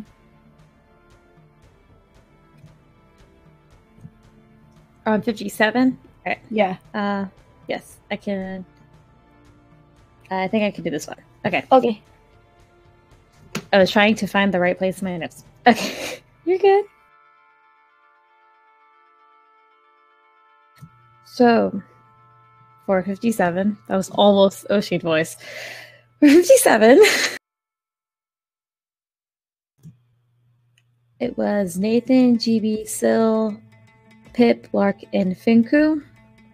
Syl received a sending from her mother saying they'd be staying in their boat for the next few days to gauge the reaction of the city. And Syl had spent her time since the boat appeared cleaning herself in her living space of all the paint, because Goa don't do that. Lark had Foster going around continuing to eat pumpkins as he had been earlier this week, basically all week. GB spent his time trying to work as a candy striper, but it hadn't really been working out. Nathan had tried to speak with Tybalt, but Tybalt wasn't home. Pip had been hanging out at Prime Heart's camp hunting, realizing the favorite vegetables he purchased were left in Nathan's cellar. Had gone back. Pip and Nathan discussed the root cellar. They discuss Nathan wanting to kiss Mari, sort of. And they agree to go talk to Syl to see if they can go interact with the other Goa with her. And Lark gathers all his supplies and also goes to Syl's studio because she had offered him a space to work there. They all meet at her studio. She had cleaned up, and she seems kind of stressed about her mother showing up and seeing how she was living. She receives a sending from her mother that says, we're coming, and she climbed the building to watch the progress of the city as the party continues to clean her studio. 3 Goa teleport to her studio on a carved, magically ruined disc. There's Eris Kine, who's her mother, Glint, and Windsor. Eris introduces herself to the party, minus Syl, who's on the roof. She doesn't like to be called Iris. Either Eris or Eris Kine or Kine. And she pets GB. Syl comes in, and she physically stays away from them because she's still unsure about interacting with the other Goa with the infection, and they want her to not wash for a day to collect the blight shield so they can look at it, but Syl suggests that they talk to Pinball because he has samples, and Eris Kine decides to join them on their way to the tower, but the other 2 Goa return to the ship. She walks to this tower very slowly, kind of taking everything in, and Syl points things out to her and tells them, points out the sights of her and the party's exploits, and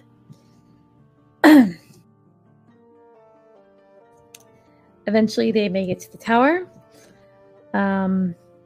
Mo answers the door, but doesn't know how to get upstairs because I believe we used the last of the powder on Halloween. So, but Pip knows where the, they're calling it the back door is.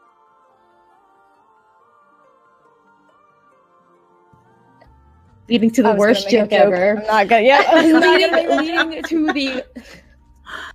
leading to the. I just watched it this morning and was very upset. Syl and Kind talk. Syl tells her about the customs and the area and about the Undermist, and she tells her about the location of the huge sheet of air shell that they had found one of the trips into the Undermist when Syl went down to the water to get back the crowbar that we had dropped. We had stolen and pulled down into the water. We didn't drop it. It was stolen. Semantics. We still couldn't leave it. Yeah.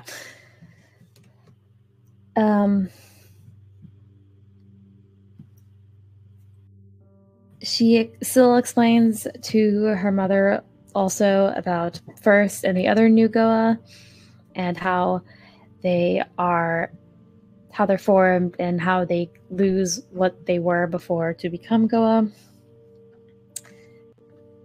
And Pip and Finku go upstairs to get Pimple, and they all come back downstairs. Pimple brings one of the samples and cleans it and seals it really well so it doesn't affect anybody. He greets Eris and hands it over, and she thanks him, and Syl does as well.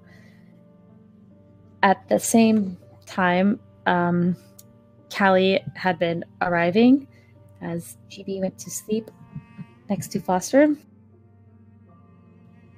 Callie had been coming to ask Pimple to look at her book again. So Syl introduces Callie to her mother, and Callie is sort of taken aback by the Goa as she is, and she excuses herself so Syl and her mother can continue talking. Syl asks the group what they do, what their purpose was, and while they're eating, and Eris eats, and so does Syl. Lark says that his purpose is to bring people joy. Pip says he says some and other people say some. To hunt, burrow, make people laugh, and Pip says it's to protect. Nathan says it's to acquire knowledge and create art, to which Eris Kind says it's that he must be a teacher because there's no point in collecting that knowledge and then not sharing it. Finku creates things that will outlast him, so he's sort of a parent. Callie doesn't really know what her purpose was. She thought it aligned with those of her order, but it doesn't. So she's looking for a new one. They talk about the fact that Callie is one of the people. Callie's group thought that the Goa were, and all things made from airshell really are abominations, that airshell wasn't supposed to be used, but Callie doesn't believe that. She doesn't think people are abominations because of being born. And she shows them the holy text that she had brought, and Kind says that they will definitely be looking for it. She asks what the party does for fun, and they tell her about the slide, which she goes down multiple times.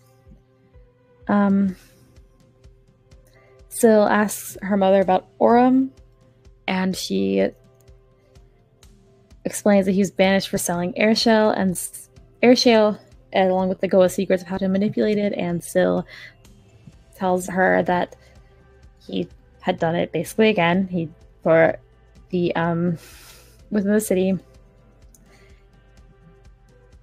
and she asks her mother about Orin's questions about what happened to the Makers. Kine says their people's history is available in places for those who ask, but the Goa don't like talking about it due to being an uncomfortable conversation.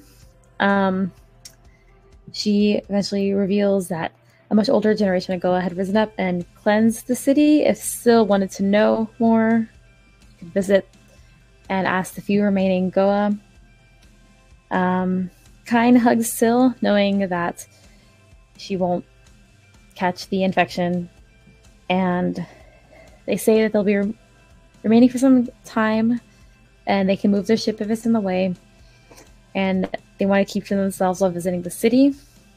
The group returns to Syl's studio, where Syl grabs a massive canvas. Lark painted Finku and Pip in the timeless art of seduction pose. Is Pip stretched out with the blanket on him? Paint me like one of your Farosh girls. Oh my It was God. beautiful. Oh my God, it was beautiful.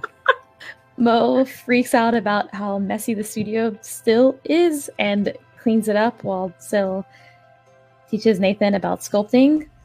And Callie and Syl do face painting after talking a little bit more. And that's where that session ends.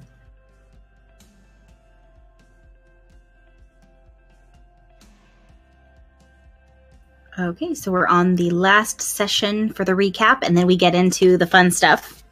The fun All of the thing. questions. Yeah. Do you want me to take this Okay. one? Or Either way, it's it's the...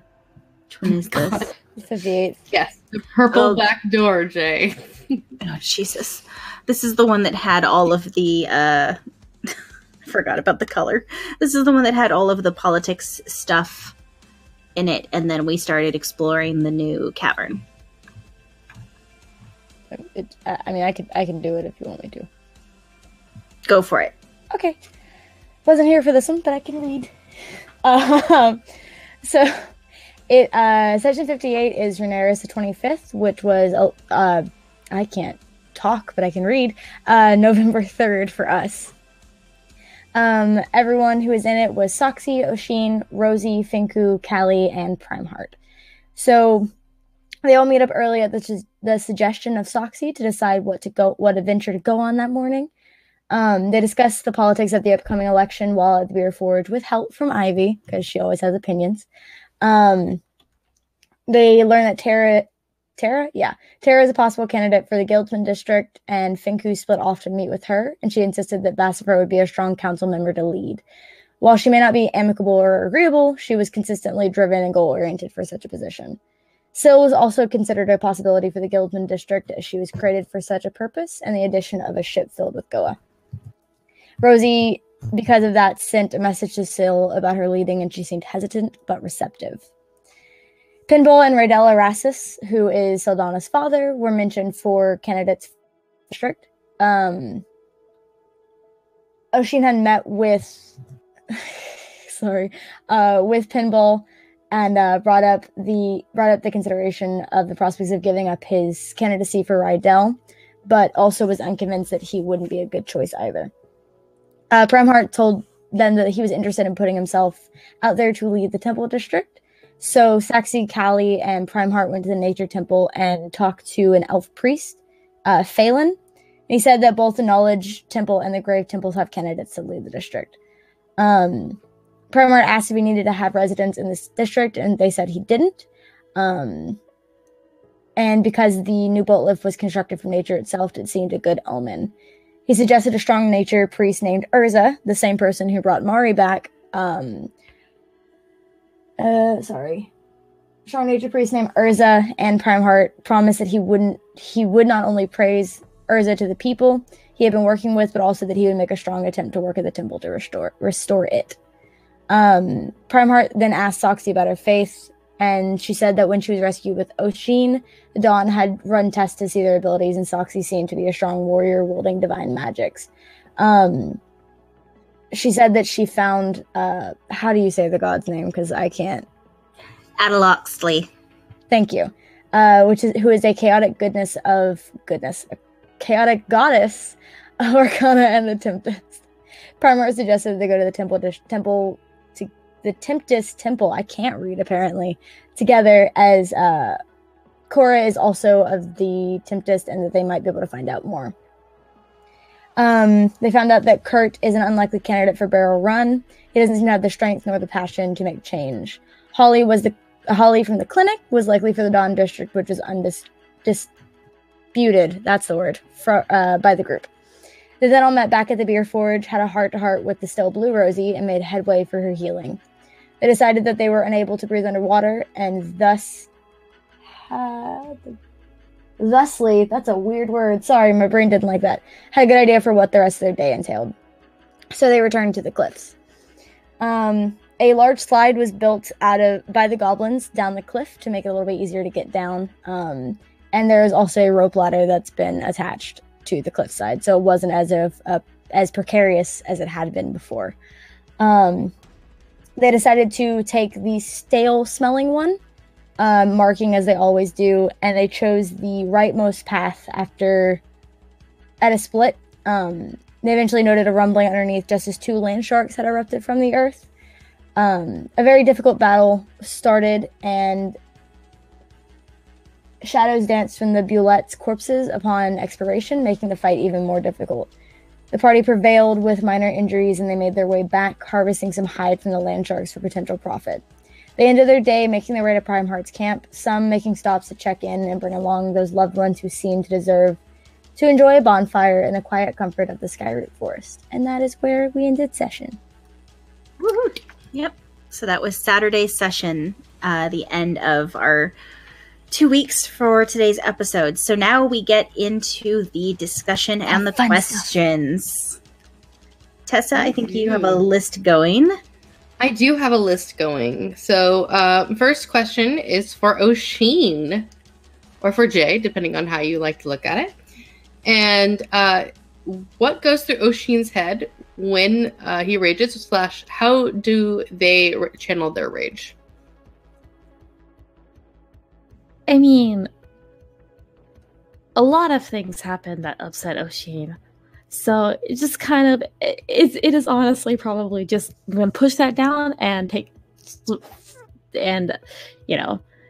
something later. And then I'll feel better. So probably not the best method of handling just anger. Up aggression. Yeah. I mean, that's one way to do it. Just shove it all the way down. And basically, that's mostly what it is.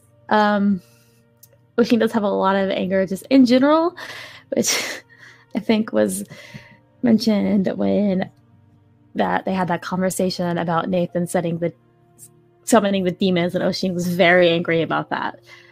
So, just angry. Yeah, in he general, was mad. Yeah, it's not the first thing Nathan's done, and Nathan hasn't apologized for anything, so it doesn't help. So it's just a lot of anger about a lot of different things, and just kind of thinks about everything that makes Ancient angry all at once, and doesn't actually speak, just starts swinging. It's one way to do it. Yep. The next question is a good one. If your character had to get reincarnated, what would you least want to be, and what would you most likely want to be? And we'll go ahead and go around. We'll start with Heather. Mari, we're going to come to you last, Chelsea, since you've already had the experience. Since I've been through it? Yeah. That's a really tough one. I think if I was going to be reincarnated, if Soxy was going to be reincarnated, let me clarify. If Soxy was going to do it, she would probably not want to be one of the smaller races. just because she sees herself as sort of a fighter and trying to protect some of the other people in the group, which would be harder if she was smaller. Not impossible, just harder. So I think she would be hesitant to come back as a smaller race. And then what she'd want to come back as most would probably be a furbolg, just because then she'd be like her friend Oshin. That's adorable. I love it. If she wasn't going to come back really as a chitin. cute. If she wasn't going to come back as a chitin, it would probably be furbolg as the next choice. That is wholesome, and I love it. All right, Jay. Oshin would probably also not want to be a small race, just because that's a huge drop and a lot to get used to when you drop like 5+ feet in height. Also, probably not a Goliath, because one of the things Oshin likes about everything is the hair. So not having the hair would be upsetting. I can see that. What she would like to come back as kind of hard. Probably another fey creature, fey type creature, just because just used to it. Maybe an elf, though that would be kind of weird. Being skinny and also still a little bit hairless would be weird, but that's not a bad option. Maybe a tabaxi.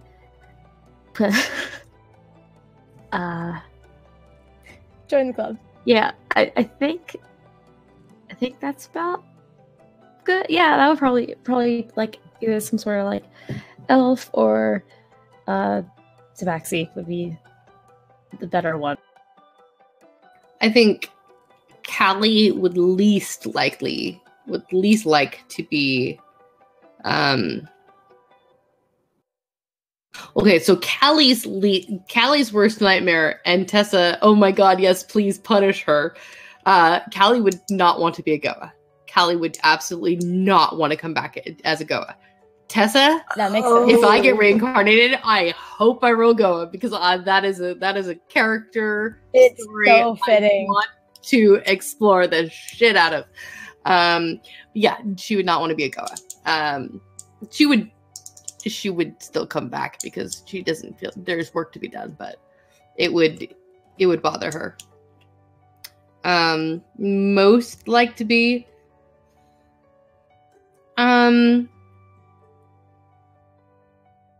Callie's pretty easygoing when it comes to that. I think that she would prefer to stay away from like kobold or something like that, but I honestly think what she'd most likely like to be is a dragonborn. She kind of sees Dragonborn in the same way that a lot of people see Aasimars, because of the connection to for her, the Dragon Mother. So I think she'd most likely like to come back as a Dragonborn. All right, Chelsea. So I actually was asked this question by Logan, partially because I was asked before to make sure that I didn't come back as something that I wouldn't enjoy playing. And most of it was because like of how soft Mari is. I really didn't see her coming back as any of like what's considered monstrous races. So any of like the goblin family, that includes like bugbears, stuff like that. But I guess specifically, I don't think she definitely didn't want to come back as like something that's intimidating. Is kind of the huge thing for Mari, because she's always been that person that was there for people and helped calm people down. So she didn't want to come back as something intimidating.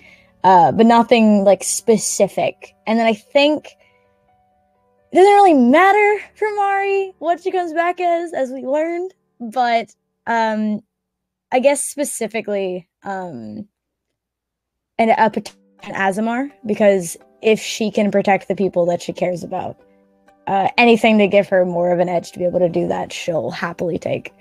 Because she wants to make sure everyone, is happy and doesn't die, doesn't follow in her footsteps. It's important. Yeah.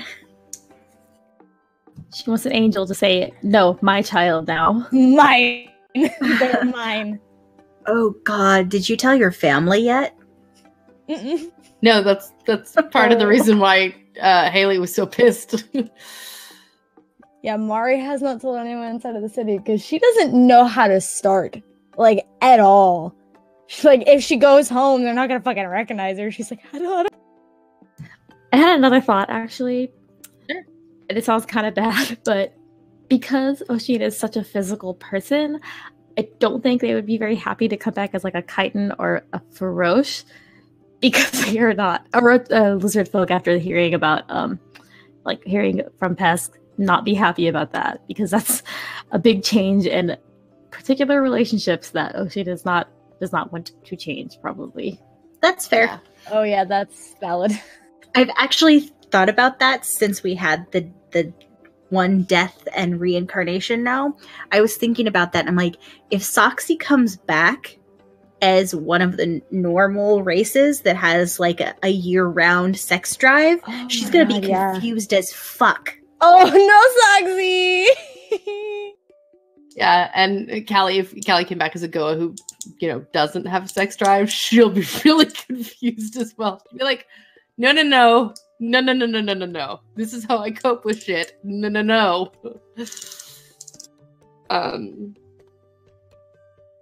The next question we got was, how is Callie fitting in with the group? Is there still tensions in getting to know folks? Callie definitely is starting to figure her place out, at least from my perspective. There's still a few tension, but I'd like to know what you guys are thinking now, because you guys have gotten a little bit of time to play with Callie. I haven't actually played with Callie too much. Just a couple of times, and I think we were mostly doing fighting, and at least one of the sessions you ended up leaving a little early. But overall, Soxy doesn't have a problem with Callie at all. Aldion brought her in. She's Eris's friend, and she thought Eris was okay. Like, she had no problems with him. So she doesn't necessarily, trying to think of a good way to put it. Like, it's not like she doesn't think of you as a friend at all, but like, you're not at the same level as like Totally. Owen or Primeheart or somebody that's been here the whole time. But she does like Callie. Yeah, I'd say Oshin likes Callie too. She's probably more like, yeah, Callie's one of our group. Than more if she's in our group than like Nyx, because Oshin's never met Nyx, and Nyx just kind of pops in like once and is like, probably read the book, because like I have no idea who this is, but sure. Mari's, she's a little concerned after the whole dragon thing, but for the most part, she doesn't have a problem with Callie. Granted, she doesn't have a problem with a lot of people in the city. She kind of gets along with most people, minus a few.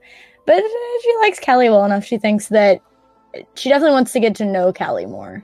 So she can't really make a proper thing. Because again, it's mostly been combat for whenever she's in with Callie. So. And I'll be honest, Callie has opinions. They are strong. Yeah. So I don't expect her to be everybody's cup of tea either. Like wanting to bring a dragon back. Regardless of whether it's evil or not. To be fair, we don't know how dragons work in Logan's world. They could all be nice. Great. That is fair. So that is fair. Know. I somehow doubt that's going to be the case for every single dragon we ever meet. We can't just feel but nice. They'll all be morally gray, and then I will. I will agree that it's possible. Yep. All right. Next question. Oh, this one's from Logan. Who do you think qualified as the big bad evil guy in Arc 1? Do you think we've met the big bad evil guy of Arc 2? Do you think that we've heard the last of Jastra, and would you want her back? This is like a slew of them all at once. Questions. Yeah. Well, let's start with the first one. Yeah. Who do we think is the big bad evil from the first arc? See, the thing is, one of the things that we're constantly talking about is the, moral gray area, where kind of everyone that we came across was in their own, because, Victor, they all had very specific things that they were part of that we ended up learning, but also it's Pinball has been nothing but helpful for the group. It's kind of the thing of, I didn't see any massively big bad. I saw big bad evil person, an evil character. I saw more so just a shitty series of events and situation Yeah. more than anything. I would agree. Personally, I feel like the big bad from Arc 1 is less of a single person and more of just the metaphysical thing that is fucking bad decisions. Yeah. Like, Although that's the big bad. So, Afra's on the list, but I wouldn't necessarily put her, like, at the top. I would say the Keysmith. Yeah. Yeah. Or Victor's a lot behind the scenes that even Victor didn't know about. Well, he did back in the day, but Logan did very specifically say that there was no, like, machinations of someone pulling all of the strings for everything that happened in Arc 1. The setup that happened with Victor initially, 100% Keysmith is the big bad. But, like, now in our current time, he was very specific that there was no, like, puppet master affecting everything. It was just the events that were bad. Right. And that's why I think the bad decisions is, for me, that's the big bad. I think for Arc 1, it's probably just the general lack of honesty. People were hiding all kinds of things that should not have been hidden. Like, someone would not tell someone something and then bad things would happen. Like, just everybody just admitted to what they did, that everything would not have been fine. But granted, for not like more than half of the arc, though, they couldn't remember what it was that they did. That was incredibly terrible. They kind of did, but they couldn't admit it. That's true. They kind of could, because Pimble did tell us very roundabout. Yes, no conclusive answer. Yeah, he couldn't give us specifics. He could tell us a lot, but not everything. And it wasn't until Tyrell died when they could actually tell us everything. Before then, Pimble had just made vague comments about, like, I've done bad things in my life kind of situation. And, like, the thing is, it's not even just that. It's, like, we, like, not being told, like, no one being told up until it was too late that the king actually didn't think that he did it, or that he was trying to be good, and, like, just people not telling other people things, and people not willing to listen sometimes. Plus, that goes into my bad decisions umbrella.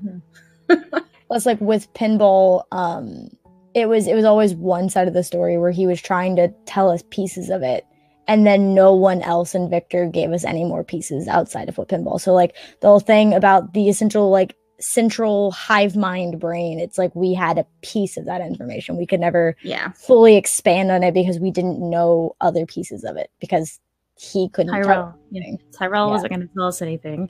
No. No, it was Jastra until way later. Afra was not going to say anything ever. God, and still will never say anything ever. Probably not. No. And Pinball has told us as much as he's, like, able to. He's terrified that if he tells us more than what he already has, that the demon's going to show up. Ooh, which... My cat is sneezing. Second question on that list was, who do we think is the big bad evil guy from Arc 2? I'm concerned it's going to be the demon. That's who I think it is. I'm a little bit concerned about that, but I'm also not, because I'm still 100% sold on that being Nathan's patron, and I don't feel like we're going to deal with Nathan's patron yet. Oh my god, that's still... Well, yeah. I think it may also be true. I think it may also be Nathan's patron. It could just be an overarching evil that we're gonna have to eventually deal with. Yeah. I don't think we've met them yet. I don't think we've met. Either. I think one of the evils we're gonna have to deal with is what we're dealing with right now, is that repercussion of what happened with the 5 forever ago in Arc 1. Yeah. Is dealing with the group of 5 that we're dealing with now. I think that's gonna be a key thing, but I don't think that's the big bad yet. Yeah, it's hard to say at this point, because we're only, like, a week and a half into, like, really getting into Arc 2. Yeah. Because we did so much of the, like, what happened in the 2 weeks that everyone took a break kind of situation. So now we're trying to, we haven't quite figured out yet what the big bad's going to be. And we keep this not doing, like, talking about our feelings for 3 hours. Like, we're not really looking for big bads. Yeah. No. We're talking about how sad he is this and Mari's getting over dying. And Yeah, like there's a lot Callie and happening Prime are right dating now. Yeah. Callie and Prime are what? Dating now because this keeps happening where someone tries to be like promiscuous and then 2 weeks later they're in a committed relationship. Primeheart and Callie, I believe we are not sure if we are both still open to other options or if we are solidifying that. So Jay, I love how it's they're like together but possibly open as well. I love the thought of they were being promiscuous, except Mari and Nathan weren't. The relationship came out of like the 5 trying to kill them. We're just like, oh well, something bad happened. Let's date now. The other ones have been like, my favorite thing that I saw you say in chat that was 100% true is when Mari and Nathan had separated to go talk to the Adventurers Guild, and you had said in chat, they're the only 2 couples in the group that you can leave alone and not find naked. I fucking lost it when I saw that. Because you're not wrong. That's fantastic. but yeah, this arc 2, I don't know about what the big bad is, because I'm not entirely convinced it's the demon yet. That's fair. The demon might come later. What this just occurred to me, and who knows if Logan has already thought of this, but what I'm thinking sounds amazing now that I've thought of it, is if we end up facing Aglazoth and he is Nathan's patron, and we defeat him and then make Binksy Nathan's patron. Yes! I love it. I'm so for that. Let's go. I want this story. Binksy. I want this now. God, Nathan would be so much more annoyed with Binksy as his patron. Binksy is everything. I love Binksy so much. Binksy's only demand is bring me waffles. Right? Bring me waffles. You can have all the power you want. So, do you guys think we've heard the last of Jastra? No. Mari I doesn't don't want think it to be the last she's heard of Jastra. I don't. Yeah, I don't. I 100% do not want it to be the last we've heard of Jastra. I would like. I think with Saldana having left and doing her own thing, I think it would be okay for Jastra to come back because their relationship was not great. But I mean, she's gone, so it's just kind of like, you know, Saldana's off doing her own thing. Jastra can be proud of her. She can come back and try to fix her messes. And I don't know if everyone's going to help her or what, but you know. I think Jastra needs the chance to redeem herself in that way. I think Jastra deserves a chance to come back and help clean up what she made. Yeah. Yeah. And definitely honestly, go ahead. Okay. I was just going to say to answer the second part of this question of do you want her back? It's kind of that thing of like after the whole Vision situation of watching her contemplating jumping off a cliff, Mari definitely wants to contact her if she can and try to be like, hey, can you come back, please? I want to talk to you. I'm sorry. Yeah, for Soxy, like, of everyone who's in Victor that we know of, her list of, like, anger starts with Afra, ends with Pinball. Jastra's, like, right above Pinball. Tyrell's above that. Okay. Actually, Keysmith is probably the top of her anger.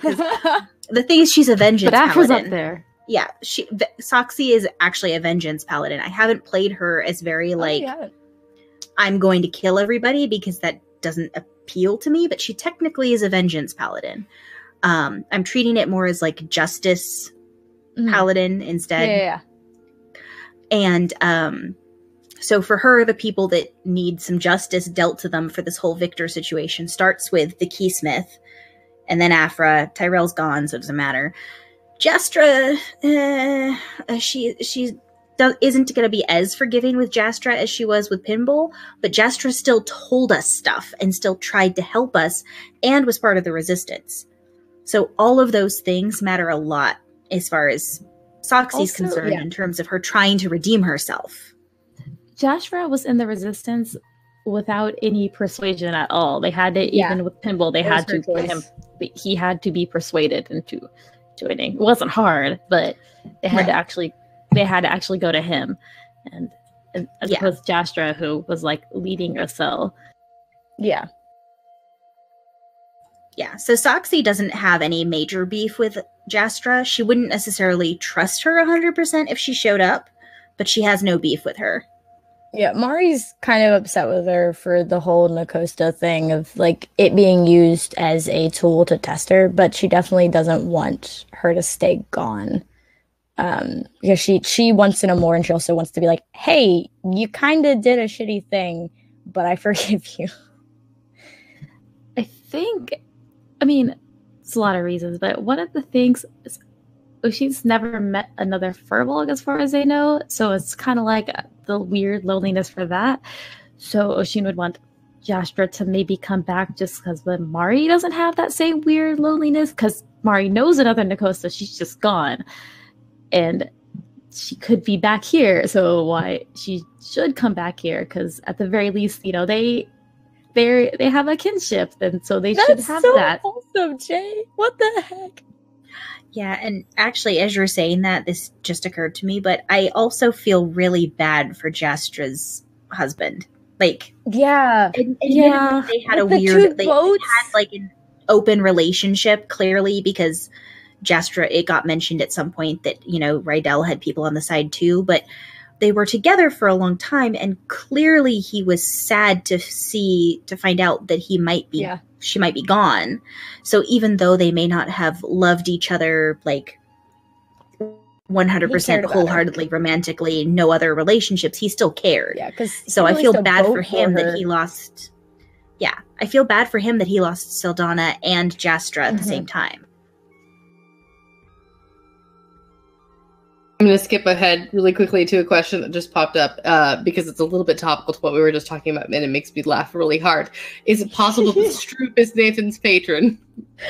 I saw that. I love that question. Thank you, Zach.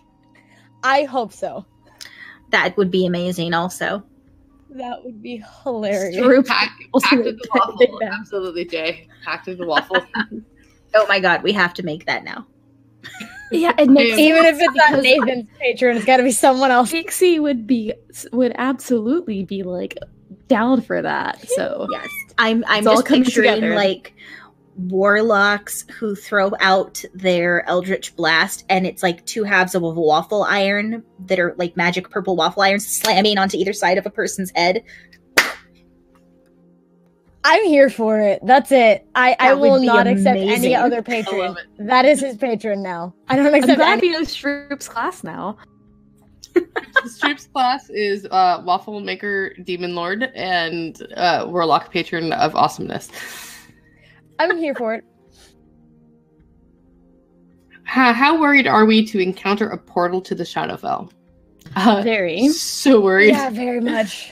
We've had so many struggles just looking for it. I can't even imagine when we actually find it what we're gonna have to do. I mean, I'm concerned about the Shadowfell. I've also have been mulling over it, and I'm concerned about Soxy and Oshin's memories and if this will affect them or like things like that. Yeah, oh my god, if something happens and we lose all our current memories and gain our old ones as players, oh my god, Jay. I know. I thought about it. I was thinking about that earlier today. I was like, that's really sad. Oh. Another question. This one's directly for Chelsea. Does Mari hold any religious faith? No. She never really grew up around anything. She respects it, and she recognizes that it's a thing. She knows that there is obviously something, but she doesn't follow anything specifically. She obviously, if she was going to follow any particular domain, it'd probably be the nature domain, but she doesn't really follow anything specific. All of her stuff is very Feywild based, not so much divine. Oh, I like this one. What would the evil version of your character look and act like? Callie would be the biggest prude on the face of the planet. And she's just angry. She'd be an angry... why are you like this, people? Why? No. She would just be very angry all the time and be very focused on purging any sort of what she would consider hedonism. She'd probably act exactly like a member of her order. I would say, yeah. She'd probably be the pinnacle member of her order. Probably wouldn't be a half orc. Probably would be, probably like a gnome or something. But yeah, she would be no fun to. She'd be absolutely no fun to be around. God, no. She would be the worst. Yeah. That's a tricky question. Yeah. I don't know necessarily what she would look like, but I know that druids have a lot of very, very dangerous and damaging spells that Mari doesn't usually prepare unless she knows they're going into a really, really bad situation that they'll need them. A lot of times she will prepare buffs or healing spells because that's kind of how her build is, but she probably wouldn't be Circle of Dreams. I don't know what she would be, but she would be something that is just a literal force of nature. Like, the stuff that she can do with certain spells is ridiculous. I don't know what she would look like, though. I mean, like a blight druid? Maybe. Blight druids are fucking ridiculous. Cool. Yeah. Probably then, yeah. But she'd be like the exact opposite of how she's built currently. Yeah, I feel like if Soxy was still a paladin, she currently is chaotic good. Roughly, we're not really playing with alignments, but if I had to pick one, that's the one that fits her. So that would make her flip side would be lawful evil. So I feel like she would be a really manipulative, very like everything's what I want for me type of like conquest paladin, maybe. But like the worst of the worst conquest paladins, the ones that are just like gonna go in and take over everything and destroy everything and rain down chaos and want to basically be a tyrant. She would be like that kind of conquest paladin, like Oathbreaker almost.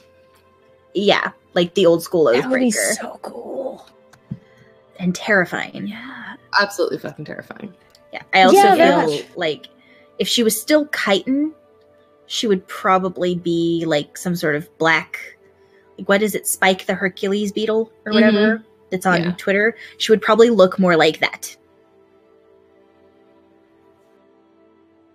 Yeah, Oshin would also have shifted down into lawful evil, which is kind of weird. Would probably have significantly less regard for nature, which Oshin doesn't show a lot anyway, but it would be like more of like the forest doesn't matter, just cut it down. We can build more. Like we can take like I'll buy it up. It's my land now. More like closer to it, like oh my god, more involved in politics, which is kind of like Oshin's like watching but not trying to be more involved in politics. Probably, yeah, more involved in the city in a bad way. Like actually trying to acquire money versus just being like, I have 300 gold and I don't know what to do with it. So I'm just gonna like hold on to it, I guess. I'll just keep it. It's fine. I don't need it. Yeah, who needs it? You got a rich glitter boy. It's fine. Yeah, that's true. Yeah.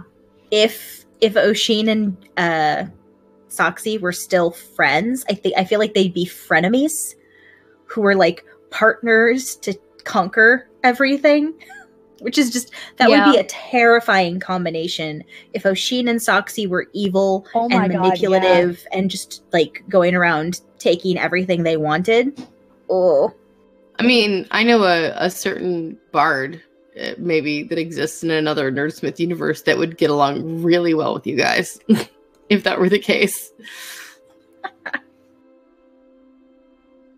See here. Did we see the last of Captain Hex? Probably not, and I'm really sad about that. No, Yeah, I want more actually- Captain Hex. Actually, we definitely did it because she said when she comes back, she wants that ring that Saldana has. Saldana, who is now gone. Shit. Whoops, That's doodles. Yeah, Soxy. Well, okay, I should say Soxy does not want to see Captain Hex again. Like, after what we had to do to get the fucking nightmare to trade to her, she does not want to see Captain Hex or have to deal with her again like that. Heather thought she was a great character and very interesting, so has no problem with her coming back. But yeah, Soxy specifically would want nothing to do with Captain Hex. Mari nor Chelsea met this character, so I am going to refrain from answering this question. Same. It's the one. I think that was I know who it is. I think that was the week that I did not play at all. So I have no concept of what this character. I know what it was, like obviously from the book, but like I'm not gonna give an opinion because Yeah, she was really cool. I don't think Oshin would want to deal with her, like not make deals with her because there's not really any point at this point. Like I have nothing that she wants. I don't think she probably has nothing that I want. She's just, cool lady, I guess. Cool pirate lady. That's the whole thing is cool. I mean, not good that you rob people, but it's a cool vibe. All right. Yeah. Shall we open it up to our favorite topic? Well, I think we had a couple more questions. Oh, did we? Chat. Yeah. Or at least two. I think we had two more. 2 questions. Okay. Yeah. So Soxy follows her group, but if her group breaks her laws or do something, will she give them vengeance? I kind of just answered that a little, I guess. So I'm playing her more as a justice paladin as opposed to true vengeance paladin. Partly just because Heather, as a player, doesn't want to play a paladin who's just seeking out to kill a bunch of people. It just doesn't appeal to me. So we sort of tweaked it a little. I'm also chaotic good as Soxy, so she's not really that interested in whether or not someone breaks a single law. It's whether or not they're a good person. I do think that if one of her group was trying to do something evil or horrible or whatever, she would try to stop them. Hopefully no one ever tries to do that. I think that pretty much follows or answers the question. Yep. The next question was, who is the character that will develop how to use the tools to eventually defeat the vampire's reign? He is kind of gone. Mostly There's gone. another vampire, right? Like there was. No, she's dead. Right? Okay. She was dead. They had her killed. Yeah, someone had to I have thought him. But, so. yeah. So I That's a lot of information. Yeah, there's a lot of information, and we have so many episodes. So I think that question may come from someone who was just a little behind on some of the points. That was from Mr. Blinks, who I think joined in Arc 2 with us. So. Yeah, so the end of Arc 1 was the defeat of the Vampire King, who at the time we found out was also not actually responsible for everything that we thought he was. So unbeknownst to the Resistance, we were targeting an innocent man and ended up killing, as far as we know, an innocent man. Yeah. So that was kind of sucky.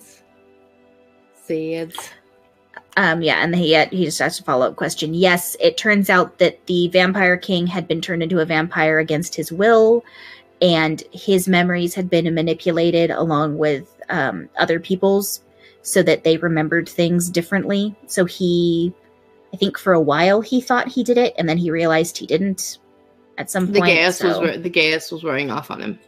That's right. The Gaius was wearing off, and then Tyrell broke it. Yeah.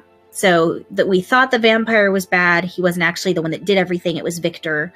And then we didn't find that out until after the king had already been killed, unfortunately.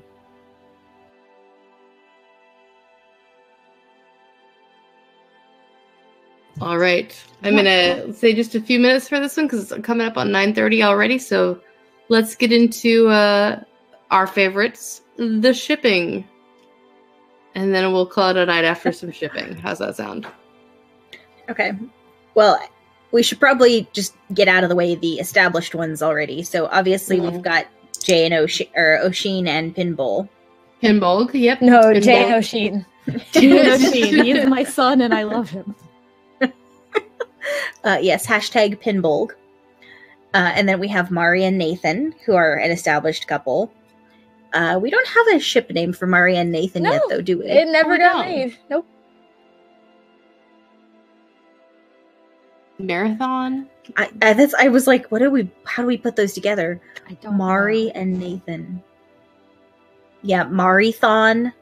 Like a Marathon. marathon. Nary. We're gonna have to work on that one. That's a hard one to put together. We'll work on that one. We'll workshop. We'll work on that one. Mana. Mana. Oh, I kind of like I don't know. Mana. I like that actually a lot. That's the best one I can come up with. Mana. With their two Okay, names. hashtag Mana. That's actually very cute. And then we now have Callie and Primeheart, who are not like officially exclusive or anything, but we have a name. very obviously that's a ship. My personal favorite of the ship names people came up with is K Prime. I think that was Pretty Tessa's good. as well, wasn't it? I like K Prime. I was cool with K-Prime. K Prime. Because poor Primeheart had his other two romantic interests both leave. Yeah.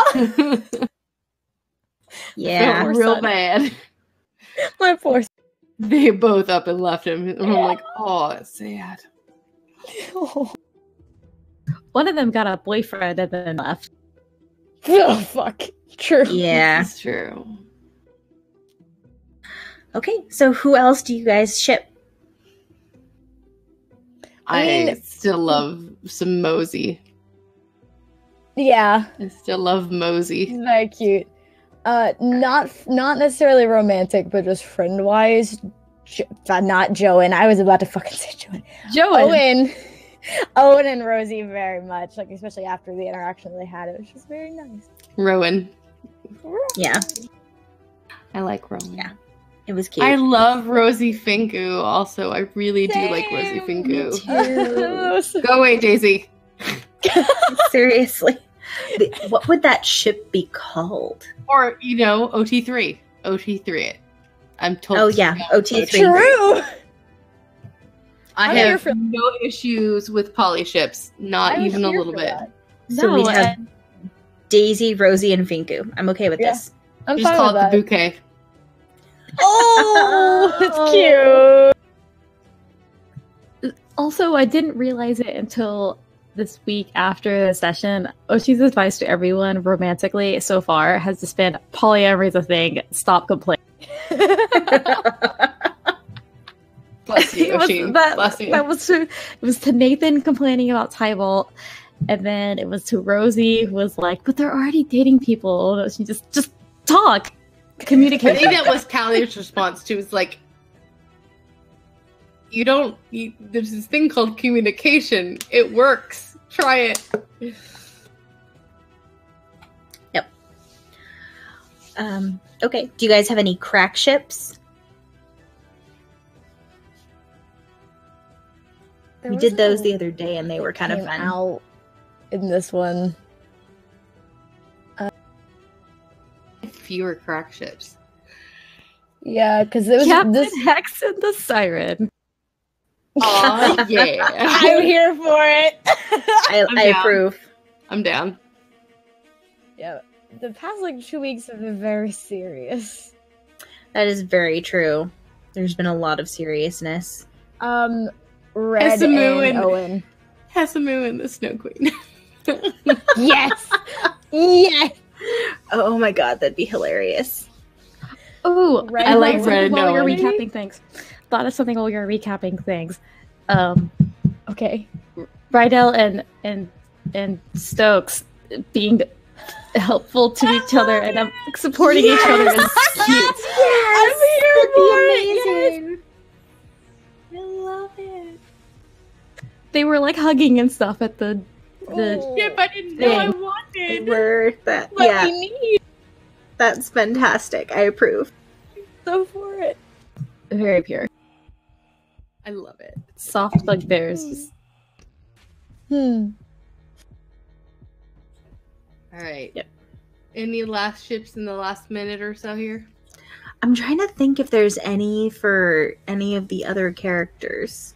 Because we always cycle through the same people. say there's I've noticed. Still Well- Dub is also a confirmed thing. Yeah, Syl and Dove is yeah, also Dove is confirmed. That's true. Straight up told her mom it's her boyfriend. So yeah. Which was amazing. That was fantastic. Yeah, because like Lark and Jastra, of course, was a thing, but now Jastra's gone. Gone. I still like. I And like then- to come back. Yeah, Lark is like Same. Lark said it could be a thing again if she's like cool. That And wasn't then, the wording, but you know. The Wasn't cool at all the Jasper wording, will but be yeah, a thing stuff. again. And then there's Pip. Oh, Yoth has the family Yes. elsewhere. Stroop and Ivy. That just came through in chat. I approve of this one too. That's a good one. I like it. That's a good one. I like Yeah, Street that's a Ivy. cute one. And then we have some characters that are really hard to ship with anyone. Like, just off the top of my head, Soxy, Pip, and GB. Yeah. None of our three characters have really had any sort of a sexual or romantic necessarily reaction to anybody. And I don't know that there will be one. Yeah, Pip has even said very flat out. He's like, I don't really have interest in anybody. So Pip thought it was necessary because otherwise females would die. So I don't expect anything from Pip. He told Mo that. that's actually a thing in female ferrets. That actually is true a with thing with ferrets. Female ferrets are induced ovulators, and their hormones will build up to a point where they die if they aren't mated when they go into heat. It's insane. It's the worst evolutionary trait ever.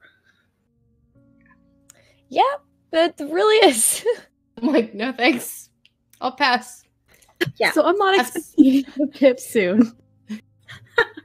Yeah, I'm not. Yeah. And for Soxy, I mean, we haven't really figured out the exact logistics of chitin anatomy in certain aspects. I'm not even sure it would be possible. Probably not.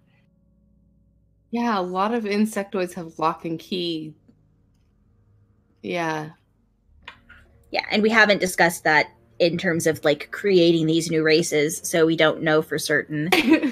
I mean, genitalia was not quite like the level of in-depth discussion that I was going for when we created races. No, it wasn't our focus. Big surprise. Fair.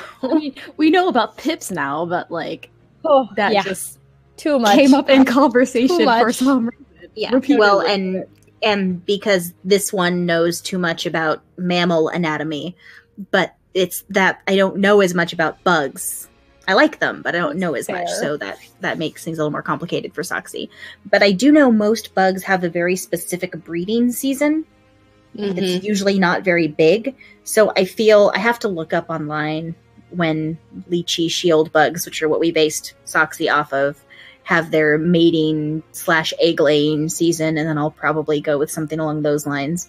But I love that. That's a Google search that you now have to do because of this stream. I love that. yeah. Oh, there It's are my favorite thing. So many have Google Googled. searches. for this stream. So many things. I had to Google Phenegex. Oh, I'm so sorry. Yeah. And It's just- do ferrets have anal glands? I Shipping googled is a lot kinda for hard. Pask. I googled Yeah. a lot for Pask. Shipping is kind of hard because everyone paired up kind of quickly. Yeah. It just, Yeah. it was just, I mean, I don't know. I don't want to be like, that doesn't mean they'll all last, but like, they probably will. Yeah, I hope so. Yeah. Well, and we're still only in the second arc, and there's so many NPCs that Logan could bring in. I mean, we have no idea what's going to happen. And we do know that one option we have at some point is to hook up with Zeknar Fettles and go to Lamina Island. So if we do that, then Pip and Soxy may have a completely different take on things because it would be very different. They'd then be around their own race in a much higher quantity. Yeah. I'm not gonna lie, I was about to be a very terrible person and make a really bad joke and just be like, well, they might not last because what happened to Mari could happen again. And then I couldn't do that to myself. But that's valid. It's true, if Sox, that's like what I was saying earlier. You know, if Soxy dies and comes back as a race that's very different in terms of sexuality from the chitin, then things could get all sorts of confusing for her. Yeah, definitely. I also just said Soxy and Wabura. There you go. I felt that. She hasn't actually met Wabura. You both have got like these hard shells like on your backs. It's perfect. You understand each other on a level that no one else will. And on that note, I think we're going to go ahead and say goodnight from Countless Chronicles. We will be back tomorrow night with Countless Heroes, ready to take on whatever our illustrious DM, as he says he likes to take on 6 of his players at a time. I think it's really we try to take on him and usually whatever he throws at us. No, Logan is an amazing, amazing storyteller, and he deserves all of Tessa Ogre cosplay? No, not anytime soon, but maybe someday. I might cosplay Callie at some point. Could be interesting. If I wanted to cosplay Mari now, I have to do like the whole tabaxi thing. No. You could just do what I cosplay my did character for Halloween. Just like do the makeup. Get some. I have cat ear headphones, so I didn't put any cat ears on, and then I just wore black. Valid. There you go. You would just have to do it with gray.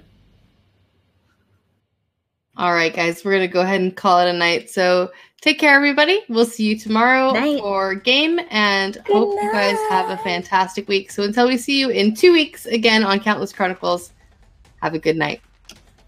Yep. Bye.